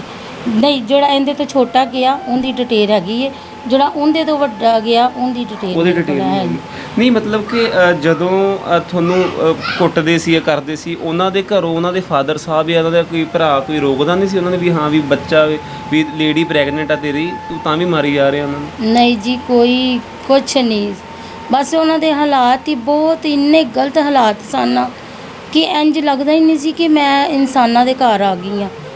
ਵਾਸ਼ੀਅਤ ਕਰਦੇ ਨੇ, ਰੋਜ਼ ਹੀ ਇੱਕ ਬੋਤਲ ਡੇਲੀ ਰੱਖ ਕੇ ਮੇਰੇ ਕਮਰੇ 'ਚ ਹੀ ਬੈਠ ਕੇ ਮੇਰੇ ਟੇਬਲ ਦੇ ਉੱਤੇ ਇੰਜ ਲਗਾ ਕੇ ਸ਼ਰਾਬ ਮੇਰੇ ਸਹੁਰੇ ਨੇ ਪੀਣੀ, ਮੇਰੇ ਜੇਠ ਨੇ ਪੀਣੀ, ਨਾਲ ਗੰਦੀਆਂ ਗਾਲਾਂ ਇੰਜ ਕੱਢਣੀਆਂ। ਤੁਹਾਡੇ ਕਮਰੇ 'ਚ ਬਹਿ ਕੇ ਤੁਹਾਡੇ ਸਹੁਰੇ ਤੇ ਜੇਠ ਨੇ ਉੱਥੇ ਬਹਿ ਕੇ ਦਾਰੂ ਪੀਂਦੇ ਤੁਹਾਡੇ ਕਮਰੇ 'ਚ ਸਾਡੇ ਸਾਹਮਣੇ, ਤੇ ਮੇਰੇ ਇੱਕ ਬਾਪ ਸਮਾਨ। ਹਾਂਜੀ, ਤੇ ਮੇਰਾ ਘਰ ਵਾਲਾ ਦੁਕਾਨ ਤੇ ਲੱਗਾ ਹੋਇਆ ਸੀ, ਕਰਿਆਨੇ ਦੁਕਾਨ ਤੇ, ਠੀਕ ਹੈ ਜੀ, ਬਾਜ਼ਾਰ ਦੇ ਵਿੱਚ। ਉਹ ਰਾਤ ਨੂੰ 11 ਵਜੇ 10 ਵਜੇ ਆਉਂਦੇ, ਪਰ ਇਹਨਾਂ ਨੇ ਮਹਿਫਲ ਮੇਰੀ ਕਮਰੇ 'ਚ ਲਾ ਲੈਣੀ, ਮੈਨੂੰ ਨਹੀਂ ਚੰਗਾ ਲੱਗਣਾ, ਤੇ ਮੈਂ ਬਾਹਰ ਆਣ ਕੇ ਬੈਠ ਜਾਣਾ, ਤੇ ਮੈਨੂੰ ਆਵਾਜ਼ਾਂ ਮਾਰ ਕੇ ਕਹਿਣਾ, ਤੂੰ ਇੱਥੇ ਆ ਕੁੜੀਏ, ਇੱਥੇ ਬੈਠ, ਤੂੰ ਇੱਥੇ ਬੈਠ ਕੁੜੀਏ। ਪਤਾ ਨਹੀਂ ਵੀਰ ਜੀ ਉਹਨਾਂ ਦੇ ਘਰਾਂ 'ਚ ਕਿਹੋ ਜੀ ਬਦਤਮੀਜ਼ੀ ਸੀ ਕਿ ਉਹਨਾਂ ਨੇ ਨੂੰਹ ਧੀ ਵੇਖਣੀ ਓ ਨਹੀਂ ਹੈਗੀ ਕਿ ਹਾਂ ਵੀ ਇਹ ਨੂੰਹ ਹੈ, ਜਦ ਨੂੰਹਾਂ ਧੀਆਂ ਵਰਗੀਆਂ ਹੁੰਦੀਆਂ ਨੇ। ਕਮਰੇ ਦੇ ਵਿੱਚ ਬੈਠ ਕੇ ਮਹਿਫਲਾਂ ਬਣਾਉਣੀਆਂ, ਸ਼ਰਾਬਾਂ ਪੀਣੀਆਂ, ਨਾਲੇ ਗਾਲਾਂ ਗੂਲਾਂ ਕੱਢਣੀਆਂ। ਜੇ ਮੇਰੇ ਘਰ ਵਾਲੇ ਨੇ ਆ ਜਾਣਾ ਤੇ ਮੇਰੀ ਸੱਸ ਨੇ ਕਹਿਣਾ, ਆਲਾ ਤੂੰ ਵੀ ਪੀ ਲੈ ਘੁੱਟ, ਤੇਰੀ ਥਕਾਵਟ ਲੱਥ ਜੂਗੀ। ਸੱਸ ਨੇ? ਹਾਂਜੀ, ਕਿ ਤੂੰ ਥੱਕਿਆ ਆਉਣਾ ਮੈਂ ਕਹਿਣਾ, ਮੰਮੀ ਤੁਸੀਂ ਕਿੱਦਾਂ ਦੇ ਮਾਂ ਪਿਓ, ਤੁਸੀਂ ਆਪ ਦਾਰੂ ਉਹਨੂੰ ਪਿਲਾ ਰਹੇ ਹੋ। ਕਹਿੰਦੀ ਸੀ ਤੇਰੇ ਪਿਓ ਦੀ ਪੀ ਰਹੇ ਨੇ, ਤੇਰੇ ਪਿਓ ਦੇ ਪੱਲਿਓ ਪੀ ਰਹੇ ਨੇ, ਅਗਲੇ ਆਪਣੀ ਪੀ ਰਹੇ ਨੇ। ਕਿੱਡੀ ਅਜੀਬ ਗੱਲ ਆ ਕਿ ਇੱਕ ਸੰਸਕਾਰ ਨਾਮ ਦੀ ਚੀਜ਼, ਆਪਾਂ ਜੇ ਆਪਾਂ ਇੱਕ ਇੰਡੀਆ ਦੀ ਗੱਲ ਕਰ ਲਈ, ਭਾਰਤ ਦੇਸ਼ ਦੀ, ਪੰਜਾਬ ਦੀ ਗੱਲ ਕਰ ਲਈਏ, ਉੱਥੇ ਇੱਕ ਸੱਸ ਕਹਿ ਰਹੀ ਹੈ ਆਪਣੇ ਪੁੱਤ ਨੂੰ ਤੂੰ ਦਾਰੂ ਪੀ, ਤੇ ਉਹਦੀ ਇੱਕ ਨੂੰਹ ਦੇ ਕਮਰੇ 'ਚ ਆ ਕੇ ਜ਼ਬਰਦਸਤੀ ਉਹਦਾ ਸਹੁਰਾ ਤੇ ਉਹਦੇ ਦਿਓਰ ਆ ਕੇ ਉੱਥੇ ਆਪ ਦਾਰੂ ਪੀ ਰਹੇ ਨੇ। ਕਿੱਡੀ ਸ਼ਰਮ ਵਾਲੀ ਗੱਲ ਆ ਕਿ ਇੱਕ ਔਰਤ ਦੀ ਇੱਜ਼ਤ, ਉਹਦਾ ਸਨਮਾਨ ਜਿਹੜਾ ਉਹਨੂੰ ਮਿਲਣਾ ਚਾਹੀਦਾ, ਉਹ ਤਾਂ ਬਹੁਤ ਦੂਰ ਦੀ ਗੱਲ ਆ ਕਿ ਇੰਨੀ ਉਹਦੀ ਇੱਜ਼ਤ ਦਾ ਖਿਆਲ ਨਹੀਂ ਹੈਗਾ ਕਿ ਉਹਦਾ ਬਾਪ ਸਮਾਨ ਇੱਕ ਇਨਸਾਨ ਉਹਦੇ ਕਮਰੇ 'ਚ ਆ ਕੇ ਦਾਰੂ ਪੀ ਰਿਹਾ ਤੇ ਆਪਣੇ ਪੁੱਤ ਨੂੰ ਕਹਿ ਰਹੀ ਇੱਕ ਮਾਂ ਕਿ ਤੂੰ ਦਾਰੂ ਪੀ ਲੈ, ਤੇਰੇ ਥਕਾਵਟ ਦੂਰ ਹੋ ਜਾਊਗੀ। ਤੁਸੀਂ ਉਦੋਂ ਆਪਣੀ ਸੱਸ ਨਾਲ ਗੱਲ ਨਹੀਂ ਕੀਤੀ ਕਿ ਤੁਸੀਂ ਮੈਨੂੰ ਇਦਾਂ ਕਹਿ ਰਹੇ ਹੋ ਕਿ ਇਦਾਂ ਗਲਤ ਗੱਲ ਹੈ? ਮੈਂ ਆਪਣੇ ਸਹੁਰਾ ਸਾਹਿਬ ਨੂੰ ਕਿਹਾ ਸੀ, ਮੈਂ ਕਿਹਾ ਡੈਡੀ ਜੀ ਮੈਂ ਹੱਥ ਜੋੜਨੀ ਆ, ਤੁਸੀਂ ਰੋਜ਼ ਦਾਰੂ ਨਾ ਪੀਆ ਕਰੋ, ਦਾਰੂ ਸਿਹਤ ਵਾਸਤੇ ਨੁਕਸਾਨ ਹੁੰਦੀ ਹੈ ਜੀ। ਤੇ ਮੇਰੀ ਸੱਸ ਨੇ ਮੈਨੂੰ ਬਹੁਤ ਡਾਂਟਿਆ, ਕਹਿੰਦੀ ਤੇਰੇ ਪਿਓ ਦੇ ਪੱਲਿਓ ਪੀਂਦੇ ਆ, ਤੂੰ ਕਿਉਂ ਕਿਹਾ ਆਪਣੇ ਸਹੁਰੇ ਨੂੰ। ਤੇ ਮੇਰੇ ਸਹੁਰੇ ਨੇ ਇੰਨੀ ਗੱਲ ਕਹੀ ਕਿ ਜੇ ਤੂੰ ਮੈਨੂੰ ਸ਼ੁਰੂ ਤੋਂ ਮਨਾ ਕੀਤਾ ਹੁੰਦਾ ਤੇ ਸ਼ਾਇਦ ਅਸੀਂ ਸ਼ਰਾਬ ਨਾ ਪੀਂਦੇ। ਅੱਜ ਉਹ ਕੁੜੀ ਨੇ ਸਹੀ ਗੱਲ ਕੀਤੀ ਕਿ ਤੂੰ ਦਾਰੂ ਨਾ ਪੀ ਡੈਡੀ, ਕਿ ਡੈਡੀ ਸਿਹਤ ਵਾਸਤੇ ਨੁਕਸਾਨ ਹੈ, ਤੂੰ ਇਹ ਗਲਤ ਕਹਿ ਰਹੀ ਹੈ, ਕੁੜੀ ਨੂੰ ਕਿਉਂ ਡਾਂਟ ਰਹੀ ਹੈ। ਪਰ ਉਹਨਾਂ ਦੇ ਘਰ 'ਚ ਹਮੇਸ਼ਾ ਹੀ ਸਿੱਧੀ ਗੱਲ ਨੂੰ ਪੁੱਠੀ ਗੱਲ ਸਮਝਦੇ ਸੀ। ਜੇ ਮੈਂ ਗੁਰੂ ਮਹਾਰਾਜ ਦੀ ਜੋਤ ਲਾਣੀ ਤੇ ਮੇਰੀ ਸੱਸ ਨੇ ਕਹਿਣਾ ਤੂੰ ਸਾਡੇ ਘਰ 'ਚ ਜੋਤ ਨਹੀਂ ਲਾ ਸਕਦੀ। ਜੇ ਮੈਂ ਸੁਖਮਨੀ ਸਾਹਿਬ ਦਾ ਪਾਠ ਕਰਨਾ ਤਾਂ ਉਹਨਾਂ ਨੇ ਕਹਿਣਾ ਪਖੰਡ ਪੂਣਾ ਕਰ ਰਹੀ ਹੈ, ਇਹ ਸਵਿੱਤਰੀ ਆ ਗਈ ਸਾਡੇ ਘਰੇ, ਤੂੰ ਸਾਡੇ ਘਰ ਪਾਠ ਨਹੀਂ ਕਰਨਾ। ਨਾਸਤਕ ਸੀਗੇ ਜੀ? ਪਤਾ ਨਹੀਂ ਵੀਰ ਜੀ, ਉਹ ਇੰਨਾ ਭਗਵਾਨ ਨੂੰ ਮੰਨਦੇ ਹੀ ਨਹੀਂ, ਕੋਈ ਗੁਰਦੁਆਰੇ ਮੰਦਿਰ ਇੰਨਾ ਨਹੀਂ ਜਾਂਦੇ ਆਉਂਦੇ ਹੈਗੇ। ਦਾਰੂ ਜਿੱਥੇ ਜਿਹੜੇ ਘਰੇ ਦਾਰੂ ਚੱਲਦੀ ਬਸ ਵੀਰ ਜੀ, ਬਸ ਮੈਂ ਹੀ ਉਹਨਾਂ ਦੇ ਘਰਾਂ 'ਚ ਮੈਂ ਹੀ ਗੁਰਦੁਆਰੇ ਜਾਂਦੀ ਹਾਂ, ਜ਼ਿਆਦਾ ਮੰਦਿਰ ਜਾਵਾਂ, ਗੁਰਦੁਆਰੇ ਜਾਵਾਂ, ਮੈਂ ਚਾਰੇ ਦਿਨ ਮੰਨਨੀ ਆ ਗੁਰੂ ਮਹਾਰਾਜ ਨੂੰ। ਆਪਣੇ ਚਲੋ ਗੱਲਾਂ ਚਲੋ ਆਪਾਂ ਅੱਗੇ ਵੱਧ ਗਏ ਸੀਗੇ, ਮੈਂ ਥੋੜਾ ਪੁੱਛਣਾ ਭੁੱਲੇਗਾ ਕਿ ਤੁਹਾਡਾ ਸਹੁਰਾ ਪਰਿਵਾਰ ਹੈ ਕਿੱਥੇ ਸੀਗਾ, ਕਿੱਥੋਂ ਤੁਸੀਂ? ਮੇਰੇ ਸਹੁਰੇ ਪਰਿਵਾਰ ਪਟਿਆਲੇ ਤ੍ਰਿਪੜੀ 'ਚ ਰਹਿੰਦੇ ਨੇ ਜੀ। ਥਾਣੇ ਦੇ ਸਾਹਮਣੇ ਹੀ ਹੈ। ਮੇਰੇ ਸਹੁਰੇ ਦਾ ਨਾਮ ਉੱਤਮ ਸਿੰਘ ਬੱਬਾ ਹੈ ਤੇ ਮੇਰੀ ਦਾਦੀ ਸੱਸ ਦਾ ਨਾਮ ਰਾਜ ਕੌਰ। ਠੀਕ ਹੈ ਜੀ। ਤੇ ਮੇਰੀ ਸੱਸ ਦਾ ਨਾਮ ਆਗਿਆ ਕੌਰ, ਮੇਰੇ ਘਰ ਵਾਲੇ ਦਾ ਨਾਮ ਅਮਰੀਕ ਸਿੰਘ ਆਸ਼ੂ। ਤੇ ਕਿੰਨੇ ਸਾਲ ਹੋ ਗਏ ਤੁਹਾਨੂੰ ਉੱਥੋਂ ਇੱਥੇ ਆਇਆ ਨੂੰ? ਮੈਨੂੰ ਵੀਰ ਜੀ ਇੱਥੇ ਹਮੇਸ਼ਾ ਹੀ ਮੈਂ ਤੇ ਉੱਥੇ ਰਹੀ ਕੋਈ ਨੀਨਾ, ਕਿਉਂਕਿ ਬਾਰ-ਬਾਰ ਆ ਜਾਂਦਾ। ਮਾਰ ਕੇ ਬਸ ਮਹੀਨਾ ਰਹਿਣਾ, ਮਾਰ ਕੇ ਘਰੋਂ ਕੱਢ ਦੇਣਾ, 15 ਦਿਨ ਰਹਿਣਾ, ਮਾਰ ਕੇ ਘਰੋਂ ਕੱਢ ਦੇਣਾ। ਮੈਂ ਜ਼ਿਆਦਾ ਚਿਰ ਜਦੋਂ 16 ਸਾਲ ਮੇਰੇ ਵਿਆਹ ਨੂੰ ਹੋ ਗਏ ਨੇ, ਜ਼ਿਆਦਾ ਚਿਰ ਤੇ ਮੈਂ ਆਪਣੇ ਮੰਮੀ ਡੈਡੀ ਦੇ ਕੋਲ ਹੀ ਰਹੀ ਹਾਂ। ਜਿਵੇਂ ਕਿ ਇੱਕ ਧੀ ਬੋਝ ਨਹੀਂ ਬਣ ਜਾਂਦੀ ਮਾਂ ਪਿਓ ਦੇ ਉੱਤੇ, ਉਹੀ ਹਿਸਾਬ ਹੁੰਦਾ। ਅਸੀਂ ਕਹਿੰਦੇ ਹਾਂ ਧੀਆਂ ਬੋਝ ਨਹੀਂ ਹੁੰਦੀਆਂ, ਪਰ ਜਦ ਮੈਂ ਆਪਣੇ ਆਪ ਨੂੰ ਦੇਖਦੀ ਹਾਂ, ਸੋਚਦੀ ਹਾਂ ਕਿ ਧੀਆਂ ਬੋਝ ਹੀ ਹੁੰਦੀਆਂ ਨੇ। ਕਿ ਮੇਰਾ ਵਿਆਹ ਵੀ ਹੋ ਗਿਆ ਪਰ ਮੈਨੂੰ ਘਰ ਨਹੀਂ ਮਿਲਿਆ, ਘਰ ਵਾਲਾ ਨਹੀਂ ਮਿਲਿਆ, ਸਹੁਰੇ ਪਰਿਵਾਰ ਨਹੀਂ ਮਿਲੇ, ਮੇਰੀਆਂ ਗੱਲਾਂ ਅਧੂਰੀਆਂ ਹੀ ਰਹਿ ਗਈਆਂ। ਨਹੀਂ, ਤੁਹਾਨੂੰ ਪੱਕੇ ਤੌਰ ਤੇ ਕਿੰਨਾ ਟਾਈਮ ਹੋ ਗਿਆ ਇੱਥੇ ਆਇਆ ਨੂੰ ਲੁਧਿਆਣੇ? ਮੈਨੂੰ ਪੱਕੇ ਤੌਰ ਤੇ ਕਾਫੀ ਚਿਰ ਹੋ ਗਿਆ। ਮੇਰੇ ਛੋਟੇ ਛੋਟੇ ਬੱਚੇ ਸਨ ਅੱਛਾ ਜੀ। ਜਦੋਂ ਮੈਂ ਇੱਥੇ ਆਈ ਕਾਫੀ ਸੀ। ਸਾਲ ਹੋ ਗਏ ਮਤਲਬ। ਹਾਂਜੀ ਕਾਫੀ ਸਾਲ। ਹੁਣ ਤੁਹਾਨੂੰ ਮਤਲਬ ਕਿ ਜਿਵੇਂ ਆ ਰੈਂਟ ਦੇ ਘਰ ਮਿਲੇ, ਤੁਸੀਂ ਇੱਥੇ ਰਹਿੰਦੇ ਹੋ, ਠੀਕ ਹੈ ਜੀ, ਤੇ ਤੁਹਾਡਾ ਪੇਕਾ ਪਰਿਵਾਰ ਵੀ ਇੱਥੇ ਨੇੜੇ ਤੇੜੇ ਹੈ ਕਿਤੇ? ਹਾਂਜੀ ਮੇਰੇ ਪੇਕਾ ਪਰਿਵਾਰ ਮੇਰੇ ਨਾਲ ਹੀ ਅਤੇ 3 ਨੰਬਰ ਗਲੀ 'ਚ ਰਹਿੰਦੇ ਨੇ। ਉਹਨਾਂ ਵੱਲੋਂ ਸਾਥ ਮਿਲਦਾ ਕੁਝ ਥੋੜਾ ਬਹੁਤਾ? ਜਿੰਨੀ ਉਹਨਾਂ ਦੇ ਕੋਲ ਹੈਲਪ ਹੁੰਦੀ ਹੈ ਉਹ ਕਰਦੇ ਨੇ ਮੇਰੀ ਹੈਲਪ। ਉਹਨਾਂ ਦੇ ਸਿਰ ਤੇ ਹੀ ਮੈਂ ਮਾੜਾ ਤੇ ਮੋਟਾ। ਫਾਦਰ ਸਾਹਿਬ ਤੁਹਾਡੇ? ਮੇਰੇ ਡੈਡੀ ਤੇ ਮੇਰੀ ਜਿੰਦ ਜਾਨ ਸਨ। ਮੇਰੇ ਡੈਡੀ ਨੂੰ 7-8 ਮਹੀਨੇ ਹੋ ਗਏ ਨੇ, ਪੂਰੇ ਹੋ ਗਏ। ਮੇਰੇ ਡੈਡੀ ਨੂੰ ਅਟੈਕ ਹੋ ਗਿਆ ਸੀ, ਉਹਨਾਂ ਨੂੰ ਹਦਰੰਗ ਵੀ ਹੋ ਗਿਆ ਸੀ, ਉਹਨਾਂ ਦਾ ਪਾਸਾ ਨਹੀਂ ਸੀ ਚੱਲਦਾ। ਫਿਰ ਵੀ ਉਹ ਮਿਹਨਤ ਕਰਕੇ ਜਿੰਨਾ ਕੁ ਉਹਨਾਂ ਕੋਲ ਹੋ ਸਕਦਾ ਸੀ ਉਨੀ ਕੁ ਮੇਰੀ ਜ਼ਰੂਰ ਮੇਰੇ ਡੈਡੀ ਹੈਲਪ ਕਰਦੇ ਸੀ। ਜਦੋਂ ਤੇ ਮੇਰੇ ਡੈਡੀ ਰੱਬ ਦੇ ਘਰੇ ਚਲੇ ਗਏ ਨੇ, ਮੈਨੂੰ ਤੇ ਇਹ ਦੁਨੀਆ ਹੀ ਬਸ ਇਕੱਲੇਪਣ ਲੱਗਦੀ ਹੈ ਕਿ ਮੈਂ ਕਿੱਦਾਂ ਦੀ ਸਾਥ ਮਿਲਦਾ ਸੀ ਤੁਹਾਨੂੰ ਆਪਣੇ ਫਾਦਰ ਸਾਹਿਬ ਤੋਂ? ਮੇਰੇ ਡੈਡੀ ਮੈਨੂੰ ਸਿਲੰਡਰ ਭਰਾ ਕੇ ਦੇ ਦਿੰਦੇ ਸਨ, ਰਾਸ਼ਨ ਭਰਾ ਕੇ ਦਿੰਦੇ ਸਨ। ਮੇਰੇ ਡੈਡੀ ਕਹਿੰਦੇ ਸੀ ਮੇਰੀ ਧੀ ਨਹੀਂ ਹੈਗੀ, ਮੇਰਾ ਪੁੱਤ ਏ।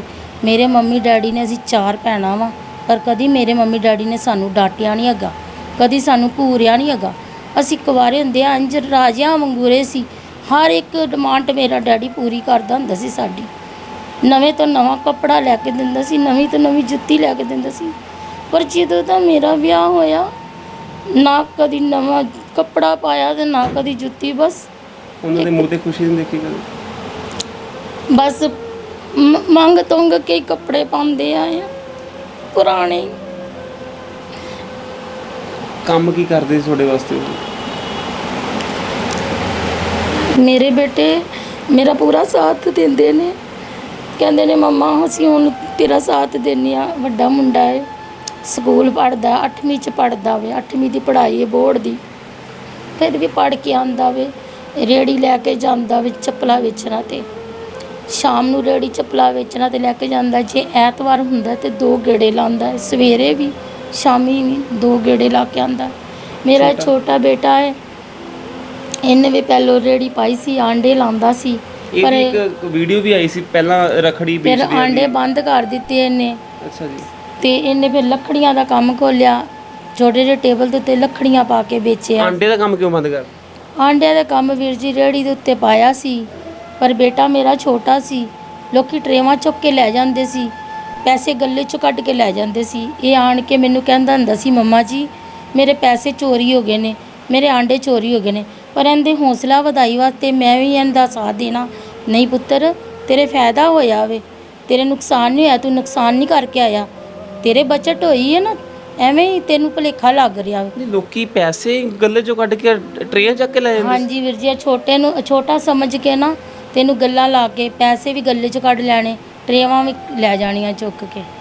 ਇਸ ਕਰਕੇ ਇਹਦਾ ਆਂਡਿਆਂ ਦਾ ਕੰਮ ਮੈਂ ਬੰਦ ਕਰਾ ਦਿੱਤਾ, ਕਿਉਂਕਿ ਸਾਨੂੰ ਫਾਇਦਾ ਹੁੰਦਾ ਨਹੀਂ ਸੀ।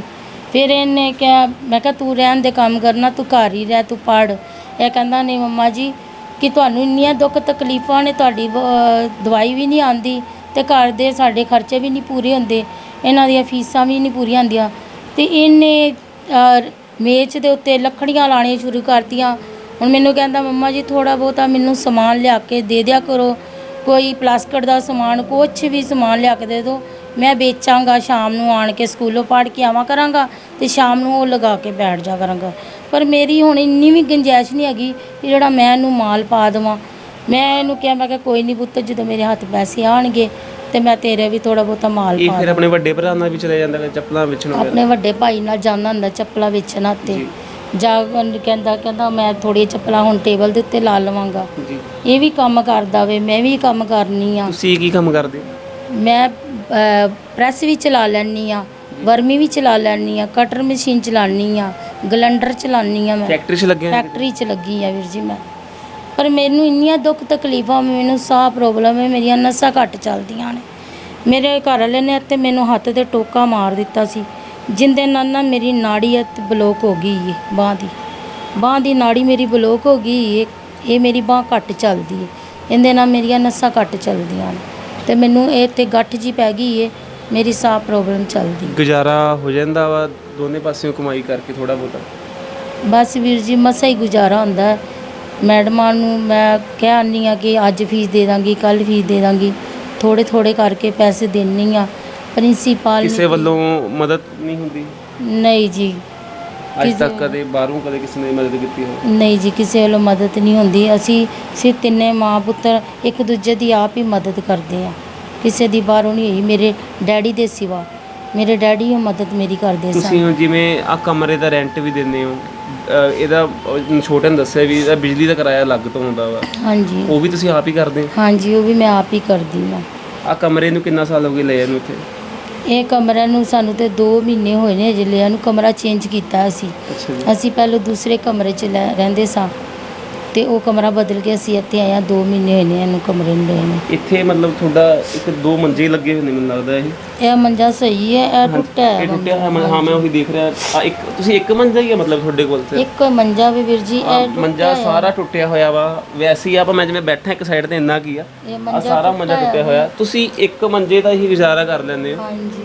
ਕਿੰਨੇ ਇਹ ਜਾਣੇ? ਮੇਰਾ ਬੇਟਾ ਵੱਡਾ ਜੀ ਜਾਂ ਮੈਂ ਸੋ ਜਾਵਾਂ ਮੰਜੇ ਦੇ ਉੱਤੇ, ਜੀ। ਛੋਟਾ ਬੇਟਾ ਲੈ ਕੇ ਜੀ। ਤੇ ਵੱਡਾ ਬੇਟਾ ਮੇਰਾ ਨੀਚੇ ਸੋ ਜਾਂਦਾ ਬਿਸਤਰਾ ਲਗਾ ਕੇ। ਨੀਚੇ ਪੈ ਜਾਂਦੇ? ਹਾਂਜੀ, ਜਾਂ ਇਹ ਦੋਵੇਂ ਭਰਾ ਉੱਪਰ ਸੋ ਜਾਣ ਤੇ ਮੈਂ ਨੀਚੇ ਪੈ ਜਾਂਦੀ ਹਾਂ। ਤੁਸੀਂ ਨੀਚੇ ਪੈ ਅਸੀਂ ਐਵੇਂ ਗੁਜ਼ਾਰਾ ਤੇ ਕਰ। ਖਾਣ ਪੀਣ ਦਾ ਕਿਵੇਂ ਕਰਦੇ ਹੋ ਉੱਥੇ? ਭਾਂਡੇ ਇੱਦਾਂ ਹੀ ਪਏ ਰਹਿੰਦੇ ਨੀਚੇ ਇੱਦਾਂ ਹੀ? ਹਾਂਜੀ ਵੀਰ ਜੀ, ਖਾਣ ਪੀਣ ਦਾ ਹੈ ਵੇ ਕਿ ਕਿਸੇ ਟਾਈਮ ਸਾਡੀ ਸਬਜ਼ੀ ਬਣਦੀ ਹੈ ਜੀ। ਤੇ ਕਿਸੇ ਟਾਈਮ ਨਹੀਂ ਬਣਦੀ ਸਬਜ਼ੀ ਸਾਡੀ। ਅਸੀਂ ਕਈ ਵਾਰ ਚਾਹ ਨਾਲ ਰੋਟੀ ਖਾ ਲੈਂਦੇ ਤੇ ਕਈ ਵਾਰ ਅਚਾਰ ਨਾਲ ਰੋਟੀ ਖਾ ਲੈਂਦੇ। ਬੱਚੇ ਸਕੂਲ ਜਾਂਦੇ ਨੇ, ਬੱਚਿਆਂ ਨੂੰ ਰੋਟੀ ਬਣਾ ਕੇ ਦੇਣੀ ਆ ਤੇ ਟਿਫਨ ਦੇ ਵਿੱਚ ਅਚਾਰ ਪਾ ਕੇ ਦੇ ਦਿੰਦੀ ਆ। ਉੱਥੇ ਇਹਨਾਂ ਨੂੰ ਇਦਾਂ ਨਹੀਂ ਹੁੰਦਾ ਕਿ ਜਿਹੜੇ ਨਾਲ ਦੇ ਬੱਚੇ ਪੜ੍ਹਨ ਆਉਂਦੇ ਆ ਉਹਨਾਂ ਫੀਲਿੰਗ ਹੁੰਦੀ ਹੈ ਇਹਨਾਂ ਨੂੰ ਇਸ ਤਰ੍ਹਾਂ। ਮੈਨੂੰ ਆਣ ਕੇ ਦੱਸਦੇ ਨੇ, ਮੰਮਾ ਅਸੀਂ ਰੋਟੀ ਖਾਂਦੇ ਹਾਂ, ਸਾਡੇ ਯਾਰ ਦੋਸਤ ਸਬਜ਼ੀ ਨਾਲ ਰੋਟੀ ਖਾਂਦੇ ਨੇ, ਅਸੀਂ ਲੁਕੋ ਕੇ ਖਾਂਦੇ ਹਾਂ। ਕਿਸੇ ਟਾਈਮ ਅਗਲੇ ਦੇਖ ਵੀ ਲੈਂਦੇ ਨੇ ਤੇ ਸਾਨੂੰ ਬੜੀ ਇੱਦਾਂ ਮਹਿਸੂਸ ਹੁੰਦੀ ਸ਼ਰਮਿੰਦਗੀ 'ਚ। ਮੈਂ ਪੁੱਤਰ ਕਦੀ ਸ਼ਰਮਿੰਦਗੀ ਨਾ ਮਹਿਸੂਸ ਕਰੀ। ਥੋੜੀ ਆ ਬਸ ਜਿੰਨੇ ਮਿਹਨਤ ਚ ਦੀ। ਵਾਹਿਗੁਰੂ ਰੱਖੇ ਉਨੇ ਚ ਰਾਜੀ ਰਹੀਏ। ਅਸੀਂ ਆਪਣੇ ਘਰੇ ਵੀ ਰਹਿੰਦੇ ਸਾਂ ਪਟਿਆਲੇ, ਉੱਥੇ ਵੀ ਗੁਰਦੁਆਰੇ ਦੁਖਨਿਵਾਰਨ ਸਾਹਿਬ ਤਿੰਨੇ ਮਾਂ ਪੁੱਤਰ ਤੁਰਦੇ ਜਾਂਦੇ ਹੁੰਦੇ ਸਾਂ, ਤੁਰਦੇ ਆਉਂਦੇ ਹੁੰਦੇ ਸਾਂ, ਰੋਟੀ ਖਾਣ ਦਿੰਦੇ ਸਾਂ ਤੇ ਰੋਟੀ ਲਿਆਉਣ ਦਿੰਦੇ ਸਾਂ। ਕਦੀ ਆਂਢ ਗੁਆਂਢ ਨੂੰ ਮਹੱਲੇ 'ਚ ਕਦੀ ਇਹ ਨਹੀਂ ਸੀ ਕਿਹਾ ਕਿ ਅੱਜ ਅਸੀਂ ਰੋਟੀ ਖਾਧੀ ਹੈ ਜਾਂ ਨਹੀਂ ਖਾਧੀ ਹੈਗੀ। ਅੱਜ ਅਸੀਂ ਗੁਰਦੁਆਰੇ ਸਾਹਿਬ ਤੋਂ ਰੋਟੀ ਖਾ ਕੇ ਆਏ ਹਾਂ ਜਾਂ ਨਹੀਂ। ਗੁਰਦੁਆਰੇ ਦੁਖਨਿਵਾਰਨ ਸਾਹਿਬ ਅਸੀਂ ਖਾਣ ਦਿੰਦੇ ਸਾਂ ਰੋਟੀ, ਨਾਲੇ ਲਿਆਉਣ ਦਿੰਦੇ ਸਾਂ ਉੱਥੇ।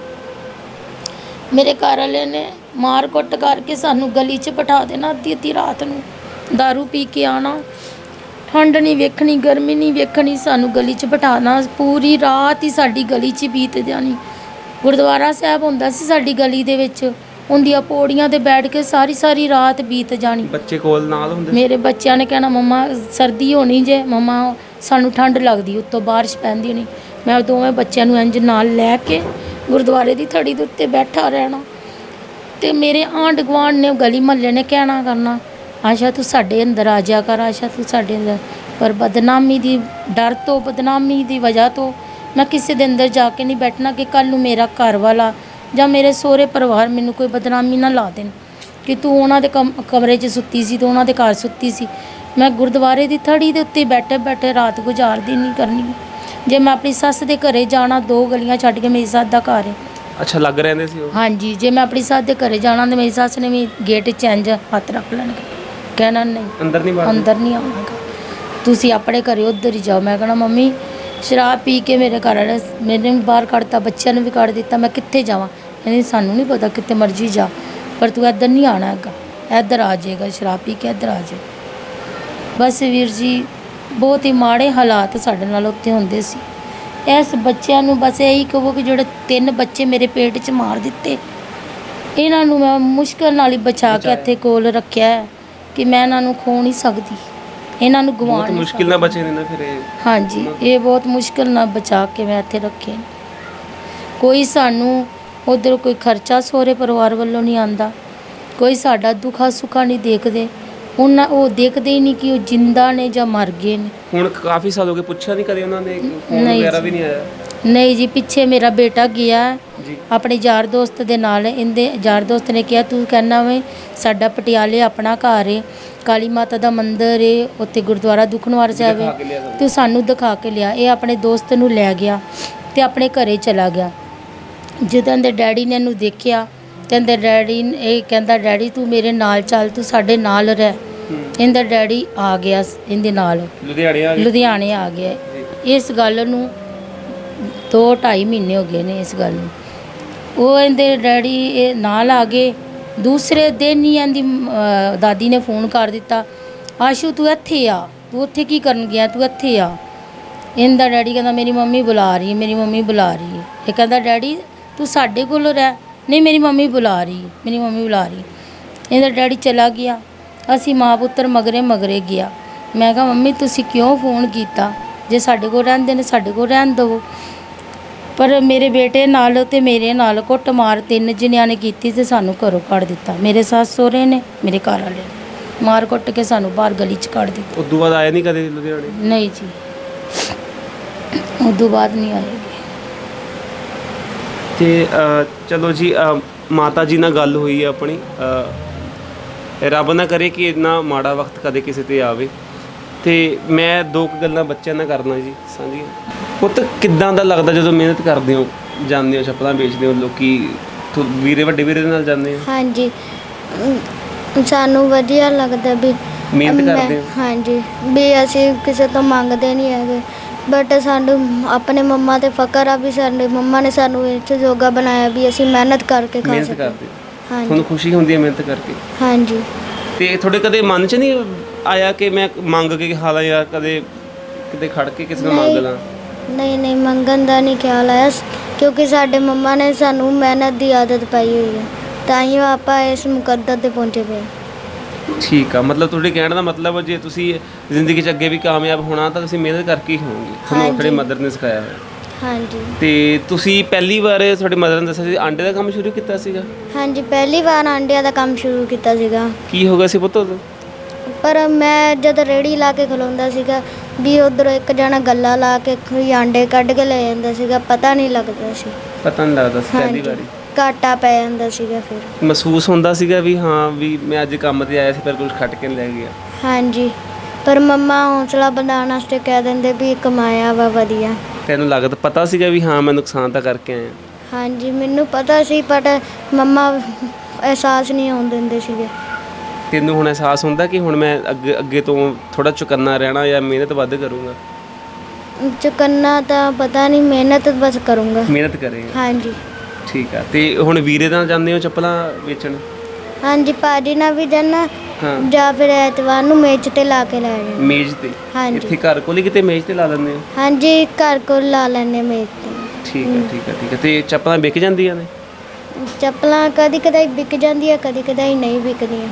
ਠੀਕ ਆ।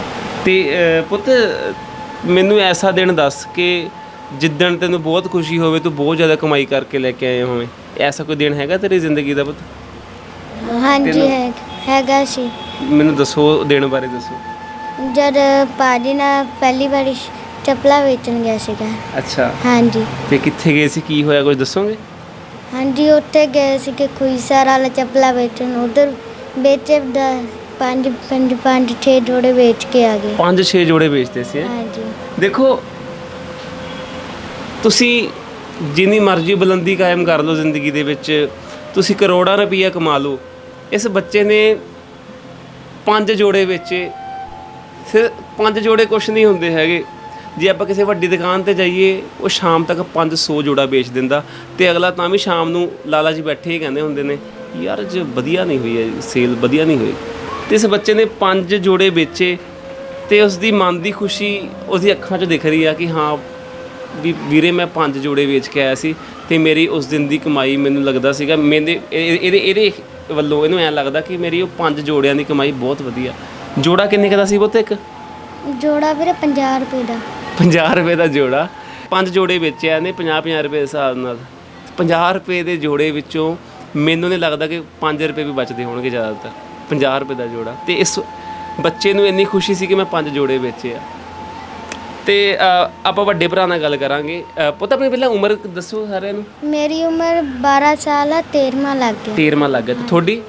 ਮੇਰੀ 14 ਸਾਲ ਹੈ ਜੀ। 14 ਸਾਲ। ਤੁਸੀਂ ਦੋਨੇ ਭਰਾ ਪੜ੍ਹਦੇ ਹੋ? ਹਾਂਜੀ, ਕਿਹੜੀ ਕਲਾਸ 'ਚ? ਮੈਂ 8th ਕਲਾਸ 'ਚ ਪੜ੍ਹਦਾ ਹਾਂ। ਮੈਂ 7th standard. 7th standard 8th ਵਿੱਚ? ਠੀਕ ਆ। ਤੇ ਤੁਹਾਨੂੰ ਕਦੇ ਇਦਾਂ ਨਹੀਂ ਹੋਇਆ ਵੀ ਯਾਰ ਕਦੇ ਹਾਲਾਤ ਇਦਾਂ ਮਾੜੇ ਹੋ ਜਾਂਦੇ, ਕਈ ਵਾਰ ਕਰਦੇ ਵੀ ਯਾਰ ਅੱਜ ਪੈਸੇ ਘੱਟ ਨੇ, ਅੱਜ ਮੈਂ ਸਕੂਲ ਨਾ ਜਾਵਾਂ, ਅੱਜ ਮੈਂ ਕੰਮ ਤੇ ਚਲੇ ਜਾਵਾਂ? ਬੜੀ ਵਾਰੀ ਹੋਇਆ ਜੀ, ਜਾਣ ਲੱਗੇ ਸੀ ਕੰਮ ਤੇ, ਪਰ ਮੰਮੀ ਕਹਿੰਦੇ ਨਹੀਂ ਪੁੱਤਰ ਤੂੰ ਪੜ੍ਹ, ਕੋਈ ਗੱਲ ਨਹੀਂ, ਘਰ ਦੀਆਂ ਮਜਬੂਰੀਆਂ ਤੇ ਚੱਲਦੀਆਂ ਰਹਿੰਦੀਆਂ। ਤੂੰ ਜਿੰਨੀ ਮਿਹਨਤ ਹੋ ਸਕਦੀ ਤੂੰ ਪੜ੍ਹ ਵੀ ਆਪਣੀ, ਪੜ੍ਹਾਈ ਦੀ ਵਿੱਚ ਰੋਕਣੀ ਹੈ, ਪੜ੍ਹਾਈ ਨਹੀਂ ਛੱਡਣੀ ਤੂੰ ਆਪਣੀ। ਕੰਮ ਬੇਸ਼ੱਕ ਇੱਕ ਦਿਨ ਬੰਦਾ ਨਾ ਜਾਵੇ। ਹਾਂਜੀ। ਕਦੇ ਕੁਛ ਇਦਾਂ ਦਾ ਹੋਇਆ ਹੋਵੇ ਕਿ ਹਾਂ ਯਾਰ ਆਹ ਚੀਜ਼ ਵਾਸਤੇ ਪੈਸੇ ਚਾਹੀਦੇ ਆ ਤੇ ਮੈਂ ਅੱਜ ਗੇੜਾ ਫਾਲਤੂ ਲਾਇਆ, ਮੈਂ ਕਦੇ ਕੋਈ ਬਹੁਤ ਜ਼ਿਆਦਾ ਕੋਈ ਐਦਾਂ ਦੇ ਕੋਈ ਇਨਸੀਡੈਂਟਸ ਦੱਸੋਗੇ ਸਾਨੂੰ? ਬੜੀ ਵਾਰੀ ਹੋਇਆ ਜੀ। ਆਟਾ ਇੱਕ ਵਾਲੀ ਪਵਾਉਣ ਵਾਲਾ ਸੀ ਤੇ ਮੈਂ ਰਾਤ ਨੂੰ 7-8 ਵਜੇ ਵੇਚਣ ਗਿਆ ਜੀ ਚੱਪਲਾਂ ਆਪਣੀ। ਮਤਲਬ ਕਿ ਆਟਾ ਘਰੇ ਮੁੱਕ ਗਿਆ ਹਾਂਜੀ। ਤੇ ਉਹ ਆਟੇ ਦੇ ਪੈਸੇ ਪੂਰੇ ਕਰਨ ਵਾਸਤੇ ਅਸੀਂ ਸ਼ਾਮ ਨੂੰ 8-10 ਵਜੇ ਦੁਬਾਰਾ ਫਿਰ ਗਏ ਚੱਪਲਾਂ ਵੇਚਣ ਵਾਸਤੇ। ਹਾਂਜੀ ਗਏ। ਕੀ ਹੋਇਆ ਫਿਰ ਉਦੋਂ? ਫਿਰ ਹੀ ਗਿਆ, 1-2 ਜੋੜਾ ਵੇਚਿਆ, ਫਿਰ ਆਣ ਕੇ ਘਰੇ ਇੱਕ ਟਾਈਮ ਦਾ ਆਟਾ ਚਲੋ ਆ ਗਿਆ। ਹਾਂਜੀ ਕਿਲੋ 2 ਕਿਲੋ ਆਟਾ ਆਟਾ ਆ ਪਵਾਇਆ ਗਿਆ। ਬਸ। ਦੇਖ ਲਓ, ਆਪਾਂ ਪੈਸੇ ਕਮਾ ਲੈਂਦੇ ਆ, ਬੈਂਕਾਂ 'ਚ ਪਾ ਲੈਂਦੇ ਆ, ਜਮ੍ਹਾਂ ਕਰ ਲੈਂਦੇ ਆ ਵੀ ਹਾਂ ਮਾੜੇ ਟਾਈਮ ਆਊਗੇ ਤੇ ਆਪਾਂ ਖਰਚ ਲਾਂਗੇ, ਜਾਂ ਫਿਰ ਆਪਣਾ ਮਹੀਨੇ ਦਾ ਆਪਾਂ ਰਾਸ਼ਨ ਪਾ ਲੈਂਦੇ ਆ, ਹੈ ਨਾ। ਸ਼ਾਮ ਨੂੰ ਜਦੋਂ ਆਟਾ ਨਹੀਂ ਹੁੰਦਾ ਤਾਂ 2 ਜੋੜੇ ਵੇਚ ਕੇ ਆਟਾ ਵੀ ਲਿਆਉਣ ਦੀ ਮਜਬੂਰੀ ਪੈ ਜਾਂਦੀ ਹੈ। ਇਹ ਵਕਤ ਪੈਂਦਾ ਜਦੋਂ, ਇਹ ਉਹੀ ਬੰਦਾ ਜਾਣਦਾ ਜਿੱਤੇ ਵਕਤ ਪੈਂਦਾ। ਪੁੱਤ ਤੁਸੀਂ, ਤੁਹਾਡਾ ਕੋਈ ਸੁਪਨਾ ਹੈਗਾ ਕਿ ਵੱਡਾ ਹੋ ਕੇ ਕੁਝ ਬਣਨਾ ਤੁਸੀਂ? ਹਾਂਜੀ, ਮੈਂ ਗਾਇਕਾਰ ਬਣਨਾ। ਗਾਇਕਾਰ ਬਣਨਾ ਵਾ? ਹਾਂਜੀ। ਤੁਸੀਂ ਕਿਹੜੇ ਗਾਇਕ ਨੂੰ ਵਧੀਆ ਮੰਨਦੇ ਹੋ? ਮੈਂ ਮੰਮਾ ਨੂੰ ਬਣਦਾ। ਅੱਛਾ, ਮੰਮਾ ਵੀ ਗਾਉਂਦੇ ਨੇ? ਹਾਂਜੀ, ਮੰਮਾ ਨੇ ਸਿਖਾਇਆ ਸੀ। ਮੰਮਾ ਨੇ ਸਿਖਾਇਆ ਤੁਹਾਨੂੰ? ਕੁਝ ਸੁਣਾਓਗੇ ਸਾਡੇ ਦਰਸ਼ਕਾਂ ਨੂੰ? ਹਾਂਜੀ, ਸੁਣ ਲਓ। ਜ਼ਰੂਰ ਸੁਣਾਓ ਜੀ। ਓਵੇ ਤੂੰ 6 ਫੁੱਟ 2 ਤੇ ਮੈਂ 5 ਫੁੱਟ 11 ਵੇ, ਨਾਲ ਤੇਰੇ ਜੁੜ ਗਈਆਂ ਦਿਲ ਦੀਆਂ ਤਾਰਾਂ ਵੇ। ਉਂਜੀ ਉਹ ਕਿਸੇ ਨੂੰ ਵੀ ਹੈਲੋ ਨਹੀਂ ਉਹ ਕਹਿੰਦੇ, ਪਰ ਭਾਬੀ ਵਾਲੀ ਛੇੜ ਪਾਈ ਮੈਨੂੰ ਤੇਰੇ ਯਾਰਾਂ ਨੇ। ਮੈਨੂੰ ਛੱਡ ਇਹ ਸੰਜੋਗ ਕਿਤੇ ਹੋਣੇ ਲੱਗਦੇ, ਨਾਲ ਖੜਕੇ ਤਾਂ ਵੇਖੀ ਕਿੰਨੇ ਸੋਹਣੇ ਲੱਗਦੇ। ਆਪਾਂ ਦੋਨੋਂ ਜਾਣੇ ਇਕੱਠੇ ਕਿੰਨੇ ਸੋਹਣੇ ਲੱਗਦੇ ਵੇ, ਨਾਲ ਖੜਕੇ ਤਾਂ ਵੇਖੀ ਕਿੰਨੇ ਸੋਹਣੇ ਲੱਗਦੇ। ਵਾਹ ਜੀ ਵਾਹ, ਕੀ ਬਾਤ ਹੈ। ਪੁੱਤ ਅਰਦਾਸ ਕਰਾਂਗੇ ਪਰਮਾਤਮਾ ਮੂਹਰੇ ਵੀ ਤੂੰ ਬਹੁਤ ਜਲਦੀ ਵੱਡਾ ਸਾਰਾ ਸਿੰਗਰ ਬਣ ਜੇ। ਹਾਂਜੀ। ਤੇ ਆਪਣਾ ਤੁਹਾਡਾ ਕੀ ਸ਼ੌਂਕ ਹੈ ਜੀ? ਮੈਂ ਜੀ ਪੜ੍ਹ ਲਿਖ ਕੇ ਪੁਲਿਸ ਅਫਸਰ ਬਣਨਾ ਜੀ। ਪੁਲਿਸ ਅਫਸਰ ਬਣਨਾ ਚਾਹੁੰਦੇ ਹੋ ਤੇ ਹੁਣ 4 ਸਾਲਾਂ ਨੂੰ ਤੁਸੀਂ ਮਤਲਬ ਕਿ ਹੁਣ ਭਰਤੀਆਂ ਸ਼ੁਰੂ ਕਰੋਗੇ ਦੇਣੀਆਂ ਫਿਰ, ਹੈ ਨਾ। ਹੁਣ ਕਿਵੇਂ ਚੱਲਦੀ ਹੈ ਪੜ੍ਹਾਈ? ਪੜ੍ਹਾਈ ਠੀਕ ਚੱਲਦੀ ਪਈ ਜੀ, ਪਰ ਸ਼ਾਇਦ ਹੀ ਮੈਂ ਪੁਲਿਸ ਅਫਸਰ ਬਣ ਪਾਵਾਂ, ਕਿਉਂਕਿ ਸਾਡੇ ਕੋਲ ਇੰਨਾ ਪੈਸਾ ਨਹੀਂ ਹੈਗਾ। ਸਾਡੀਆਂ ਸਕੂਲ ਦੀਆਂ 4-5 ਮਹੀਨੇ ਦੀਆਂ ਫੀਸਾਂ ਰੱਖੀਆਂ, ਨਾ ਹੀ ਸਾਡੀਆਂ ਕਾਪੀਆਂ ਪੂਰੀਆਂ, ਨਾ ਹੀ ਸਾਡੇ ਕੋਲ ਕਿਤਾਬਾਂ ਪੂਰੀਆਂ। ਸਕੂਲ ਵਾਲਿਆਂ ਮਤਲਬ ਕੋਈ ਮਦਦ ਨਹੀਂ ਹੋਈ ਕਦੇ? ਸਕੂਲ ਬਾਰੇ ਕਹਿ ਦਿੰਦੇ ਨੇ ਵੀ ਕੋਈ ਗੱਲ ਨਹੀਂ ਤੁਸੀਂ ਦੇ ਦਿਓ। ਸਕੂਲ ਵਾਲਿਆਂ ਨੇ ਮਤਲਬ ਵੀ ਕਦੀ ਦਬਾਅ ਨਹੀਂ ਪਾਇਆ ਜੀ ਸਾਡੇ ਉੱਤੇ। ਪਰ ਫਿਰ ਵੀ 4-5 ਮਹੀਨੇ ਦੀ ਫੀਸ ਥੋੜੀ ਰਹਿੰਦੀ ਹੈ। ਫਿਰ ਵੀ 4-5 ਮਹੀਨੇ ਰਹਿੰਦੀ ਹੈ ਜੀ। ਤੁਸੀਂ ਦੇਖੋ ਕਿ ਬੱਚਿਆਂ ਦੇ ਸੁਪਨੇ ਬਹੁਤ ਵੱਡੇ ਨੇ। ਇੱਕ ਕਲਾਕਾਰ ਬਣਨਾ ਚਾਹੁੰਦਾ ਤੇ ਇੱਕ ਪੁਲਿਸ ਅਫਸਰ ਬਣ ਕੇ ਆਪਣੇ ਨਾਗਰਿਕਾਂ ਦੀ, ਆਮ ਲੋਕਾਂ ਦੀ ਮਦਦ ਕਰਨਾ ਚਾਹੁੰਦਾ ਵਾ। ਪਰ ਇਹਨਾਂ ਤੋਂ 4 ਜਾਂ 5 ਮਹੀਨੇ ਦੀ ਫੀਸ ਹਲੇ ਤੱਕ ਨਹੀਂ ਦਿੱਤੀ ਗਈ। ਸਕੂਲ ਵਾਲੇ ਕੁਛ ਨਾ ਕੁਛ ਮਦਦ ਕਰਦੇ ਨੇ, ਪਰ ਫਿਰ ਵੀ ਉਹਨਾਂ ਵੱਲੋਂ ਇੱਕ ਚਿੱਟ ਹੈਗੀ ਆ ਕਿ ਤੁਹਾਡੀ 4 ਜਾਂ 5 ਮਹੀਨੇ ਦੀ ਫੀਸ ਰਹਿੰਦੀ ਹੈ ਬੱਚੇ। ਉਮੀਦ ਆ ਕਿ ਕੋਈ ਫਰਿਸ਼ਤਾ ਬਣ ਕੇ ਆਊਗਾ ਜੋ ਇਹ ਬੱਚਿਆਂ ਦੀ ਕੁਛ ਕੁ ਮਦਦ ਕਰ ਦੂਗਾ। ਤੇ ਮੈਂ ਚਾਹੁੰਦਾ ਕਿ ਬੱਚੇ ਤੁਸੀਂ ਆਪਣਾ ਨੰਬਰ ਦੇ ਦਿਓ ਕਿ ਜਿਹੜੇ ਦਰਸ਼ਕ ਨੇ, ਜਿਹੜੇ ਦੇਖ ਰਹੇ ਨੇ ਵੀਡੀਓ, ਉਹ ਤੁਹਾਡੇ ਨਾਲ ਸਿੱਧਾ ਕੰਟੈਕਟ ਕਰ ਲੈਣ। ਨੰਬਰ ਇਹਨਾਂ ਦਾ ਮੰਮਾ ਦਾ ਬਿਲਕੁਲ ਦੱਸਣਗੇ, ਤੇ ਤੁਸੀਂ ਜੇ ਕਿਸੇ ਦੀ ਮਦਦ ਕਰਨਾ ਚਾਹੁੰਦੇ ਹੋ ਤਾਂ ਉਹ ਨੰਬਰ 'ਤੇ ਕੰਟੈਕਟ ਕਰਕੇ ਤੁਸੀਂ ਕਾਲ ਕਰ ਸਕਦੇ ਹੋ। ਡਾਇਰੈਕਟ ਗੱਲ ਕਰਕੇ ਜਿੰਨੀ ਸੇਵਾ ਤੁਹਾਡੇ ਵੱਲੋਂ ਬਣਦੀ ਆ ਤੁਸੀਂ ਕਰ ਸਕਦੇ ਹੋ। ਬਹੁਤ ਨੰਬਰ ਦੱਸੋ। 6284514080। ਤੇ ਹੁਣ ਪੰਜਾਬੀ ਵਿੱਚ ਵੀ ਇੱਕ ਵਾਰੀ ਦੱਸ ਦਿਓ ਸਾਡੇ ਨੂੰ। 62 845 14 ਪਹਿਲੇ ਬੱਚੇ ਨੂੰ ਜਦੋਂ ਉਹਨਾਂ ਨੇ ਮਾਰਿਆ ਉਹਦੇ ਬਾਰੇ ਕੁਝ ਦੱਸੋ ਵੀ ਕਿਵੇਂ ਕੀਤਾ ਉਹਨਾਂ ਨੇ ਸਾਰਾ ਕੁਝ? ਵੀਰ ਜੀ, ਪਹਿਲਾ ਬੱਚਾ ਮੇਰਾ 4ਥਾ ਮਹੀਨਾ ਮੈਨੂੰ ਲੱਗਾ ਹੀ ਸੀ, ਤੇ ਮੇਰਾ ਜੇਠ दारू ਪੀ ਕੇ ਬਾਹਰੋਂ ਆਇਆ। ਉਹਨੇ ਮੈਨੂੰ ਗੰਦੀਆਂ ਗਾਲਾਂ ਕੱਢੀਆਂ, ਤੇ ਮੈਂ ਕਿਹਾ ਵੀਰ ਜੀ ਤੁਸੀਂ ਕਿਹਨੂੰ ਗਾਲਾਂ ਕੱਢਦੇ ਹੋ? ਮੇਰੇ ਮੂੰਹ ਤਰਫ ਦੇਖ ਕੇ ਕਹਿਣ ਲੱਗਾ ਤੈਨੂੰ ਗਾਲਾਂ ਕੱਢ ਰਿਹਾ। ਜਦ ਮੈਂ ਆਪਣੀ ਸੱਸ ਨੂੰ ਦੱਸਿਆ ਕਿ ਮੰਮੀ ਇਹ ਵੀਰ ਜੀ ਗਾਲਾਂ ਕੱਢ ਰਹੇ ਨੇ, ਕਹਿੰਦੇ ਤੇਰਾ ਨਾਮ ਲੈ ਲੈ ਕੇ ਗਾਲਾਂ ਕੱਢਦੇ ਨੇ। ਮੈਂ ਕਿਹਾ ਮੇਰੇ ਸਾਹਮਣੇ ਖਲੋ ਕੇ ਗਾਲਾਂ ਕੱਢ ਰਹੇ ਨੇ ਤਾਂ ਹਜੇ ਮੇਰਾ ਨਾਮ ਲੈਣਾ ਜ਼ਰੂਰੀ ਰਹਿ ਗਿਆ? ਉਹ ਤਾਂ ਮੇਰੀ ਸੱਸ ਵੀ ਕੁੱਟ ਲੱਗ ਗਈ, ਮੇਰੇ ਘਰ ਵਾਲੇ ਨੇ ਵੀ ਕੀਤੀ, ਮੇਰੇ ਸਹੁਰੇ ਨੇ ਵੀ ਕੀਤੀ ਕੁੱਟਮਾਰ ਕਰਨ ਨਾਲ ਮੇਰੇ ਪੇਟ 'ਚ ਬੱਚਾ ਜਿਹੜਾ ਉਹ ਮਰ ਗਿਆ। ਉਹਨਾਂ ਨੇ ਮੈਨੂੰ ਹਸਪੀਟਲ ਵੀਰ ਜੀ ਲੈ ਕੇ ਨਹੀਂ ਗਏ, ਮੈਨੂੰ ਅੰਦਰ ਹੀ ਡੱਕ ਦਿੱਤਾ। ਮੇਰੇ ਪੇਟ 'ਚ ਬੱਚਾ ਮਰਿਆ ਆਵੇ 15 ਦਿਨ ਮੇਰੇ ਪੇਟ 'ਚ ਬੱਚਾ ਮਰਿਆ ਰਿਹਾ, ਪੈਰਾਂ 'ਤੇ ਮੇਰੇ ਖੂਨ ਚੱਲਦਾ ਰਿਹਾ। ਤੇ ਮੇਰੀ ਸੱਸ ਘਰ ਦਾ ਕੰਮ ਮੇਰੇ ਤੋਂ ਲੈਂਦੀ ਰਹੀ, ਕਿਸੇ ਹਸਪੀਟਲ ਕੋਲ ਤੇ ਨਹੀਂ ਲੈ ਗਈ, ਕਿਸੇ ਦਾਈ ਕੋਲ ਨਹੀਂ ਲੈ ਕੇ ਗਈ। 15 ਦਿਨ ਜਦੋਂ ਪੂਰੇ 15-16 ਦਿਨ ਹੋ ਗਏ ਤੇ ਯਕਦਮ ਮੈਂ ਬਰਾਂਡੇ ਆਪਣੇ 'ਚ ਗਿਰ ਗਈ ਹਾਂ ਤੇ ਮੈਨੂੰ ਚੱਕ ਕੇ ਬੈੱਡ ਦੇ ਉੱਤੇ ਪਾ ਤਾ। ਮੇਰੀ ਸੱਸ ਨੇ ਆਪਣੇ ਰਿਸ਼ਤੇਦਾਰਾਂ ਨੂੰ ਸੱਦਿਆ, ਮੇਰੀ ਦਾਦੀ ਸੱਸ ਨੂੰ ਸੱਦਿਆ, ਮੇਰੀਆਂ ਚਾਚੀਆਂ ਸੱਸਾਂ ਨੂੰ ਸੱਦਿਆ, ਭੂਆ ਸੱਸਾਂ ਨੂੰ ਸੱਦਿਆ। ਉਹ ਘਰੇ ਆ ਗਏ ਤੇ ਮੇਰੇ ਬੈੱਡ ਦੇ ਉੱਤੇ ਪਈ ਦੇ ਅਜੇ ਮੇਰੀ ਧੜਕਣ ਚੱਲ ਰਹੀ ਹੈ ਤੇ ਮੇਰੇ ਮੂੰਹ ਦੇ ਉੱਤੇ ਖੇਸ ਪਾ ਦਿੱਤਾ। ਮੇਰੀ ਦਾਦੀ ਸੱਸ ਮੇਰਾ ਖੇਸ ਉੱਚਾ ਕਰ ਕਰਕੇ ਦੇਖਦੀ ਹੈ ਕਿ ਜਿੰਦਾ ਹੈ ਕਿ ਜਾਂ ਮਰ ਗਈ ਹੈ। ਜਦੋਂ ਦੇਖਦੀ ਹੈ ਹਾਂ ਵੀ ਇਹਦੇ ਸਾਹ ਚੱਲਦੇ ਪਏ ਨੇ, ਫਿਰ ਮੇਰੇ ਮੂੰਹ ਤਰਫ ਖੇਸ ਦੇ ਦੇਵੇ। ਫਿਰ ਮਤਲਬ ਕਿ ਉਹ ਉਡੀਕਦੇ ਪਏ ਸੀ ਵੀ ਤੁਸੀਂ ਮਰ ਜਾਓ। ਹਾਂਜੀ ਵੀਰ ਜੀ, ਜਦੋਂ ਵੀਰ ਜੀ ਕੋਈ ਰੱਬ ਦਾ ਪਿਆਰਾ ਹੈ ਸੀ, ਕੋਈ ਰਿਸ਼ਤੇਦਾਰ ਜਿਨ੍ਹਾਂ ਨੇ ਉਹਨਾਂ ਨੂੰ ਫੋਨ ਕਰ ਦਿੱਤਾ, ਜਿਨ੍ਹਾਂ ਨੇ ਮੇਰਾ ਰਿਸ਼ਤਾ ਕਰਵਾਇਆ ਸੀ। ਜਿਨ੍ਹਾਂ ਨੇ ਮੇਰਾ ਰਿਸ਼ਤਾ ਕਰਵਾਇਆ ਸੀ ਉਹ ਉੱਤੋਂ ਵਿਚੋਲਣ ਆ ਗਈ। ਉਹ ਕਹਿੰਦੀ ਮੈਂ ਆਸ਼ਾ ਨੂੰ ਮਿਲਣਾ ਹੈ। ਮੰਮੀ ਮੇਰੀ ਸੱਸ ਕਹਿ ਰਹੇ ਨੇ ਕਿ ਨਹੀਂ ਨਹੀਂ, ਉਹ ਤੇ ਮੇਰੀ ਨੂੰ ਸੁੱਤੀ ਹੈ ਕੰਮ ਕਰਕੇ, ਮਾਸੀ ਉਹ ਥੱਕੀ ਵੀ ਸੁੱਤੀ ਵੀ, ਉਹਨੇ ਤੁਹਾਡੇ ਨਾਲ ਗੱਲ ਕਰ ਸਕਦੀ। ਉਹ ਕਹਿੰਦੀ ਅੱਜ ਮੈਂ ਆਸ਼ਾ ਨੂੰ ਮਿਲ ਕੇ ਜਾਣਾ, ਤੂੰ ਪਿੱਛੇ ਹੋ। ਜਦੀ ਵੀਰ ਜੀ ਉਹ ਅੰਦਰ ਆਏ ਤਾਂ ਉਹਨਾਂ ਨੇ ਮੇਰੀ ਹਾਲਤ ਵੇਖੀ ਤੇ ਉਹਨੇ ਜਿੰਨੇ ਰਿਸ਼ਤਾ ਕਰਾਇਆ ਉਹਨੇ ਚੀਕਾ ਮਾਰ ਦਿੱਤਾ, ਤੁਸੀਂ ਕੁੜੀ ਨੂੰ ਮਾਰ ਦਿੱਤਾ ਵੇ, ਕੁੜੀ ਦਾ ਹਾਲਾਤ ਕੀ ਹੋ ਗਿਆ। ਉਹ ਮੈਨੂੰ ਉੱਠ ਕੇ ਠਾਂਦੇ ਨੇ ਤੇ ਮੈਂ ਗਿਰ ਪੈਂਦੀ ਹਾਂ, ਉੱਠ ਕੇ ਠਾਂਦੇ ਨੇ ਮੈਂ ਗਿਰ ਪੈਂਦੀ ਹਾਂ। ਜਦੋਂ ਉਹਨਾਂ ਨੇ ਮੇਰਾ ਖੇਸ ਚੱਕ ਕੇ ਦੇਖਿਆ ਤੇ ਬੈੱਡ ਦੀ ਚਾਦਰ ਖੂਨ ਨਾਲ ਲੱਥ-ਪੱਥ ਹੋਈ ਹੈ ਤੇ ਮੈਨੂੰ ਸਾਹ ਨਹੀਂ ਆ ਰਹੀ, ਮੇਰੀ ਅੱਖਾਂ ਅੱਗੇ ਹਨੇਰਾ ਛਾ ਗਿਆ ਹੈ। ਤੇ ਉਹਨੇ ਰੌਲਾ ਪਾਇਆ ਕਿ ਇਹਨੂੰ ਹਸਪਤਾਲ ਲੈ ਕੇ ਚੱਲੋ।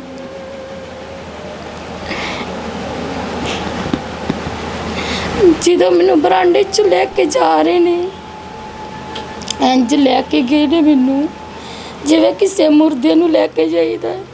ਕੰਨ 'ਚ ਮੇਰੀ ਸੱਸ ਕਹਿ ਰਹੀ ਹੈ ਤੈਨੂੰ ਅਸੀਂ ਗੁਛੱਲਿਆ ਹਸਪਤਾਲ ਲੈ ਕੇ ਜਾ ਰਹੇ ਹਾਂ, ਜੇ ਤੂੰ ਗੁਛੱਲਿਆ ਹਸਪਤਾਲ ਜਾ ਕੇ ਹਸਪੀਟਲ ਜਾ ਕੇ ਤੂੰ ਇਹ ਕਿਹਾ ਕਿ ਇਹਨਾਂ ਨੇ ਕੁੱਟਮਾਰ ਕਰਕੇ ਮੇਰਾ ਬੱਚਾ ਮਾਰ ਦਿੱਤਾ ਹੈ, ਤੈਨੂੰ ਛੱਡ ਦੇਵਾਂਗੇ ਜਾਂ ਅਸੀਂ ਡਾਕਟਰਾਂ ਨਾਲ ਮਿਲ ਕੇ ਤੈਨੂੰ ਜ਼ਹਿਰ ਦਾ ਟੀਕਾ ਲਵਾ ਦਾਂਗੇ।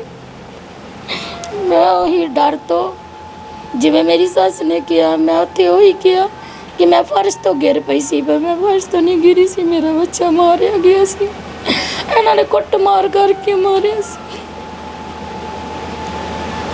ਮੇਰੇ ਨਾਲ ਇਹਨਾਂ ਨੇ ਜੋ ਕੀਤਾ ਮੈਨੂੰ ਪਤਾ ਹੈ।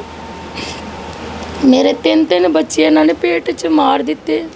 2 ਬੱਚਿਆਂ ਦਾ ਮੇਰੇ ਕੋਲ ਸਬੂਤ ਨਹੀਂ ਹੈਗਾ ਕਿਉਂਕਿ ਉਹ ਸਬੂਤ ਇਹਨਾਂ ਕੋਲ ਸੀ, ਪਰ ਇੱਕ ਬੱਚੇ ਦਾ ਮੇਰੇ ਕੋਲ ਸਬੂਤ ਹੈ, ਪਰ ਫਿਰ ਵੀ ਆਜ਼ਾਦ ਘੁੰਮਦੇ ਪਏ ਨੇ। ਮੈਨੂੰ ਕੋਈ ਇਨਸਾਫ ਨਹੀਂ ਮਿਲਿਆ। ਮੈਂ ਬੁਮਲਸਾਨਾ 'ਚ ਵੀ ਗਈ, ਮੈਂ ਥਾਣਿਆਂ 'ਚ ਵੀ ਗਈ, ਪਰ ਮੈਨੂੰ ਕਿਧਰੇ ਇਨਸਾਫ ਨਹੀਂ ਮਿਲਿਆ। ਆਖਰ ਤੇ ਉਹਨਾਂ ਦਾ ਇੰਨਾ ਹੌਸਲਾ ਵੱਧ ਗਿਆ ਕਿ ਉਹਨਾਂ ਨੇ ਮੈਨੂੰ ਕੁੱਟਮਾਰ ਰੋਜ਼ਾਨਾ ਦੀ ਕਰਨੀ ਸ਼ੁਰੂ ਕਰਤੀ। ਮੈਂ ਕਦੀ ਵੀ ਉਹਨਾਂ ਦੇ ਘਰ ਇੱਕ ਦਿਨ ਵੀ ਸਾਹ ਦਾ ਨਹੀਂ ਦੇਖਿਆ, ਸੁੱਖ ਦਾ ਨਹੀਂ ਦੇਖਿਆਗਾ। ਮਾਰ ਕੇ ਮੈਨੂੰ ਗਲੀਆਂ 'ਚ ਬਿਠਾ ਦੇਣਾ। ਜੇ ਮੇਰੇ ਬੱਚੇ ਹੋਣ ਵਾਲੇ ਹੋਏ ਉਹਨਾਂ ਨੇ ਮਾਰ ਕੇ ਮੈਨੂੰ ਘਰੋਂ ਕੱਢ ਦਿੱਤਾ। ਇਹਨਾਂ ਦੇ ਕੇਸ ਰਾਜਾ ਨਰਸਿਮਹਾ ਤੇ ਲੁਧਿਆਣੇ ਹੋਏ 3 ਡਿਵੀਜ਼ਨ 'ਚ। ਮੇਰੇ ਡੈਡੀ ਨੇ ਕੋਲੋਂ ਪੈਸੇ ਲਾਏ ਪਰ ਉਹ ਖਬਰ ਲੈਣ ਨਹੀਂ ਮੇਰੀ ਆਏ ਹੈਗੇ ਕਿ ਉਹ ਮਰ ਗਈ ਕਿ ਜਿੰਦਾ। ਮੈਂ ਆਪੇ ਹੀ ਉਹਨਾਂ ਦੇ ਘਰੇ ਚਲੀ ਜਾਂਦੀ ਹੈ ਬੱਚੇ ਲੈ ਕੇ। ਫਿਰ ਮੈਨੂੰ ਕੁੱਟਮਾਰ ਕਰ, ਫਿਰ ਮੇਰੇ ਬੱਚਿਆਂ ਨੂੰ ਵੀ ਕੁੱਟਮਾਰ ਕਰ, ਫਿਰ ਬਾਹਰ ਗਲੀ 'ਚ ਬਿਠਾ ਦੇਣਾ। ਅੱਧੀ ਰਾਤ ਨੂੰ ਗਲੀ 'ਚ ਬਿਠਾਉਣਾ, ਉੱਤੋਂ ਬਾਰਿਸ਼ ਪੈਣੀ, ਠੰਡ ਹੋਣੀ, ਠੰਡ ਦੇ ਵਿੱਚ ਬਿਠਾ ਦੇਣਾ। ਮੇਰੇ ਬੱਚਿਆਂ ਨੇ ਰੋ ਕੇ ਕਹਿਣਾ ਮੰਮਾ ਸਾਨੂੰ ਠੰਡ ਲੱਗਦੀ ਹੈ। ਇਹਨਾਂ ਨੂੰ ਦੋਵਾਂ ਨੂੰ ਮੈਂ ਇੰਝ ਹਿੱਕ ਨਾਲ ਲਾ ਲੈਣਾ ਕਰਨਾ। ਬਲਕਿ ਉਹਨਾਂ ਨੇ ਮੇਰੇ ਨਾਲ ਬੜੇ ਅਤਿਆਚਾਰ ਕੀਤੇ ਨੇ, ਬਹੁਤ ਜ਼ਿਆਦਾ ਤੁਸੀਂ ਅਤਿਆਚਾਰ। ਕੋਈ ਲੀਗਲੀ ਐਕਸ਼ਨ ਨਹੀਂ ਲਿਆ ਉਹਨਾਂ ਦੇ ਖਿਲਾਫ ਕੁਝ? ਅਸੀਂ ਵੀਰ ਜੀ ਗਰੀਬ ਹਾਂ, ਅਸੀਂ ਕੋਰਟ ਕਚਹਿਰੀਆਂ 'ਚ ਪੈਸੇ ਨਹੀਂ ਲਾ ਸਕੇ। ਕਦੀ ਕੋਰਟ ਕਚਹਿਰੀਆਂ 'ਚ ਨਹੀਂ ਗਏ, SSP ਕੋਲ ਗਏ, ਲੁਧਿਆਣੇ ਵੀ ਗਏ, ਉੱਥੇ ਪਟਿਆਲੇ ਵੀ ਅਸੀਂ ਗਏ ਸਾਂ ਵੂਮਨਸ ਵਾਲੇ 'ਚ, ਪਰ ਮੈਨੂੰ ਇਨਸਾਫ ਨਹੀਂ ਕਿਧਰੇ ਮਿਲਿਆਗਾ। ਕਿਧਰੇ ਉਹ ਬੱਚਿਆਂ ਜੋ ਬੱਚੇ ਪੇਟ 'ਚ ਮੇਰੇ ਮਾਰੇ ਗਏ ਉਹਨਾਂ ਦੀ ਸਜ਼ਾ ਉਹਨਾਂ ਨੂੰ ਕੋਈ ਮਿਲੀ ਨਹੀਂ। ਆਜ਼ਾਦਾਂ ਵਾਂਗੂ ਘੁੰਮਦੇ ਉਹਨਾਂ ਨੂੰ ਇੰਨਾ ਹੌਸਲਾ ਆ ਗਿਆ ਕਿ ਉਹਨਾਂ ਨੇ ਸਾਨੂੰ ਘਰੋਂ ਹੀ ਮਾਰ ਕੇ ਕੱਢ ਦਿੱਤਾ ਕਿ ਅਸੀਂ 2 ਬੱਚੇ ਲੈ ਕੇ ਮੈਂ ਕਿਰਾਏ 'ਤੇ ਰਹਿ ਰਹੀ ਹਾਂ। ਮੈਂ ਆਪ ਜੋਬ ਕਰਦੀ ਹਾਂ, ਆਪ ਕੰਮ ਕਰਦੀ ਹਾਂ। ਮੈਨੂੰ ਵੀ ਇੰਨੀਆਂ ਦੁੱਖ ਤਕਲੀਫਾਂ ਨੇ ਕਿ ਮੈਂ ਦੱਸ ਨਹੀਂ ਸਕਦੀ। ਮੇਰੀਆਂ ਨਸਾਂ ਘੱਟ ਚੱਲਦੀਆਂ ਨੇ, ਮੈਨੂੰ ਸਾਹ ਦੀ ਪ੍ਰੋਬਲਮ ਹੈ, ਧੜਕਣ ਮੇਰੀ ਵੱਧ ਜਾਂਦੀ ਹੈ, ਪੇਟ 'ਚ ਰਸੋਲੀ ਮੇਰੀ ਹੈ। ਮੈਂ ਇੰਨੀਆਂ ਤਕਲੀਫਾਂ ਨਾਲ ਵੀ ਬੱਚੇ ਪਾਲਦੀ ਹਾਂ। ਮੇਰੇ ਬੱਚੇ ਵੀ ਮਿਹਨਤ ਕਰ ਰਹੇ ਨੇ, ਪਰ ਉਹਨਾਂ ਨੇ ਕਦੀ ਆਪਣੀ ਜ਼ਿੰਮੇਵਾਰੀ ਨਹੀਂ ਸਮਝੀ ਹੈਗੀ। ਨਹੀਂ ਹੁਣ ਤੁਸੀਂ ਚਲੋ ਕਿੰਨੇ ਸਾਲ ਬੀਤ ਗਏ ਇਹ ਚੀਜ਼ਾਂ ਨੂੰ, ਤੇ ਤੁਸੀਂ ਉਹਨਾਂ ਨੂੰ ਕਿਹਾ ਨਹੀਂ ਕਿ ਅਸੀਂ ਕਿਰਾਏ ਤੇ ਰਹਿੰਦੇ ਆ, ਕਿ ਤੁਸੀਂ ਬੱਚੇ ਜੰਮੇ ਨੇ ਤਾਂ ਉਹਨਾਂ ਦੀ ਰਿਸਪੌਂਸਿਬਿਲਟੀ, ਉਹਨਾਂ ਦਾ ਜਿਹੜਾ ਦੇਖਣਾ ਬੱਚਿਆਂ ਦੀ ਪੜ੍ਹਾਈ ਦਾ ਖਰਚਾ ਜੋ ਵੀ ਆ ਉਹ ਚੱਕਦੇ ਨਹੀਂ ਹੈਗੇ? ਤੁਸੀਂ ਗੱਲ ਨਹੀਂ ਕੀਤੀ ਉਹਨਾਂ ਨਾਲ? ਮੈਂ ਬਹੁਤ ਹੀ ਹੱਥ ਜੋੜ ਕੇ ਉਹਨਾਂ ਦੇ ਦੁਹਾਈਆਂ ਪਾਈਆਂ ਵੀਰ ਜੀ, ਪਰ ਉਹਨਾਂ ਨੇ ਨਾ ਮੈਨੂੰ ਕਦੀ ਖਰਚਾ ਦਿੱਤਾ ਤੇ ਨਾ ਮੈਨੂੰ ਘਰ ਦੀ ਨੂੰਹ ਸਮਝਿਆ ਤੇ ਨਾ ਮੇਰੇ ਬੱਚਿਆਂ ਨੂੰ ਘਰ ਦੇ ਬੱਚੇ ਸਮਝੇ। ਬਲਕਿ ਮੇਰੀ ਸੱਸ ਤੇ ਮੂੰਹ ਤੇ ਹੀ ਕਹਿ ਦਿੰਦੀ ਹੈ ਕਿ ਇਹ ਤੇ ਸਾਡੇ ਕੁਝ ਹੈ ਹੀ ਨਹੀਂ, ਇਹ ਸਾਡੇ ਕੁਝ ਲੱਗਦੇ ਹੀ ਨਹੀਂ ਹੈਗੇ। ਮੈਂ ਕੀ ਉਹਨਾਂ ਤੋਂ ਉਮੀਦ ਰੱਖਾਂ, ਕੀ ਕਰਾਂ? ਮੈਂ ਤੇ ਸਿਰਫ ਹੱਥ ਜੋੜ ਕੇ ਹੁਣ ਕੈਪਟਨ ਸਾਹਿਬ ਨੂੰ ਵੀ ਕਹਿ ਸਕਦੀ ਹਾਂ ਕਿ ਕੈਪਟਨ ਸਾਹਿਬ ਜੀ, ਮੈਂ ਜਿੰਨੀਆਂ ਵੀ ਗੱਲਾਂ ਕੀਤੀਆਂ ਨੇ ਇਹ ਬਿਲਕੁਲ ਸੱਚੀਆਂ ਨੇ ਗੱਲਾਂ, ਮੈਂ ਕੋਈ ਇਹਦੇ ਤੇ ਝੂਠ ਨਹੀਂ ਲਾਇਆ ਗਾ। ਮੇਰੇ ਕੋਲ 2 ਬੱਚਿਆਂ ਦਾ ਸਬੂਤ ਨਹੀਂ ਹੈਗਾ, ਪਰ 1 ਬੱਚੇ ਦਾ ਮੇਰੇ ਕੋਲ ਪ੍ਰੂਫ ਹੈਗੇ ਨੇ। ਤੁਸੀਂ ਆਪ ਦੇਖ ਸਕਦੇ ਹੋ ਪ੍ਰੂਫਾਂ ਨੂੰ। ਕਿਸ ਸਾਲ ਤੇ ਇਹਨਾਂ ਨੇ ਮੈਨੂੰ ਬੱਚਾ ਪੇਟ 'ਚ ਮਾਰ ਕੇ ਲੁਧਿਆਣੇ ਕੱਢ ਦਿੱਤਾ।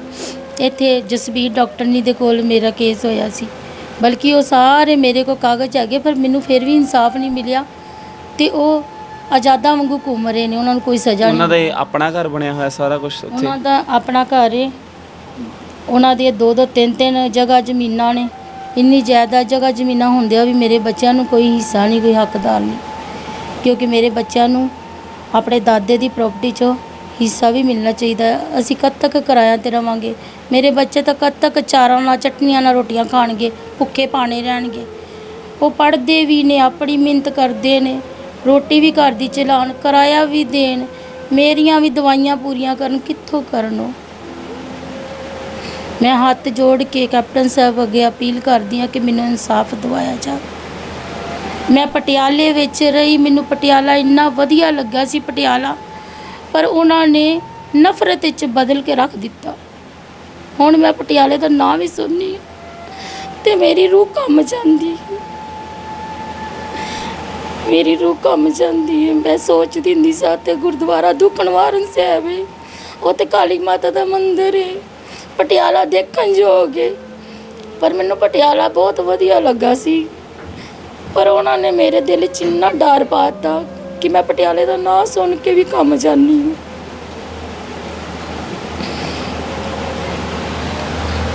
ਬਹੁਤ ਭਾਵੁਕ ਇਸ ਵਕਤ ਹੋ ਚੁੱਕਾ ਵਾ, ਕੁਝ ਕਹਿਣ ਲਈ ਨਹੀਂ ਬਚਦਾ।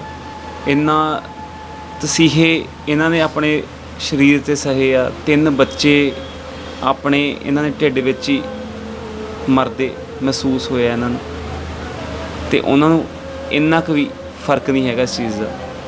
ਉਮੀਦ ਆ ਕਿ ਕੁਝ ਹੈਲਪ ਹੋਊਗੀ ਸਰਕਾਰ ਵੱਲੋਂ, ਤੇ ਤੁਸੀਂ ਵੀ ਜਿਵੇਂ ਤੁਸੀਂ ਵੀਡੀਓ ਦੇਖ ਰਹੇ ਹੋ ਕਿ ਤੁਸੀਂ ਵੀ ਨੰਬਰ 'ਤੇ ਕਾਲ ਕਰਕੇ ਸਿੱਧਾ ਇਹਨਾਂ ਨਾਲ ਸੰਪਰਕ ਕਰ ਸਕਦੇ ਹੋ ਤੇ ਇਹਨਾਂ ਦੀ ਹੈਲਪ ਕਰ ਸਕਦੇ ਹੋ।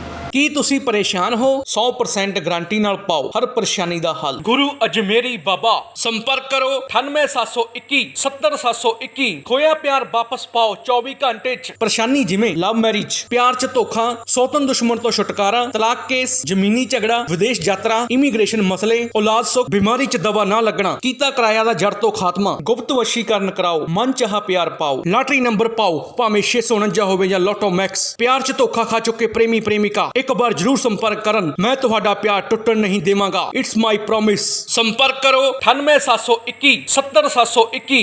विश्व प्रसिद्ध नंबर 1 27 वर्षों का विशाल अनुभव, मुटकरनी वशीकरण स्पेशलिस्ट मोइन जी सम्राट। हम कहते नहीं करके दिखाते हैं। हस्तरेखा, जन्म पत्री, फोटो दिखाकर 100% समाधान गारंटी लिखकर, शादी में रुकावट, विदेश यात्रा, वीजा में देरी, लव मैरिज, प्रेमी प्रेमिका, प्यार में धोखा, व्यापार में घाटा, लक्ष्मी बंधन, सौतन दुश्मन से छुटकारा, तलाक। यदि आपका प्रेमी पति बेटा किसी के वश में है तो एक बार अवश्य मिले।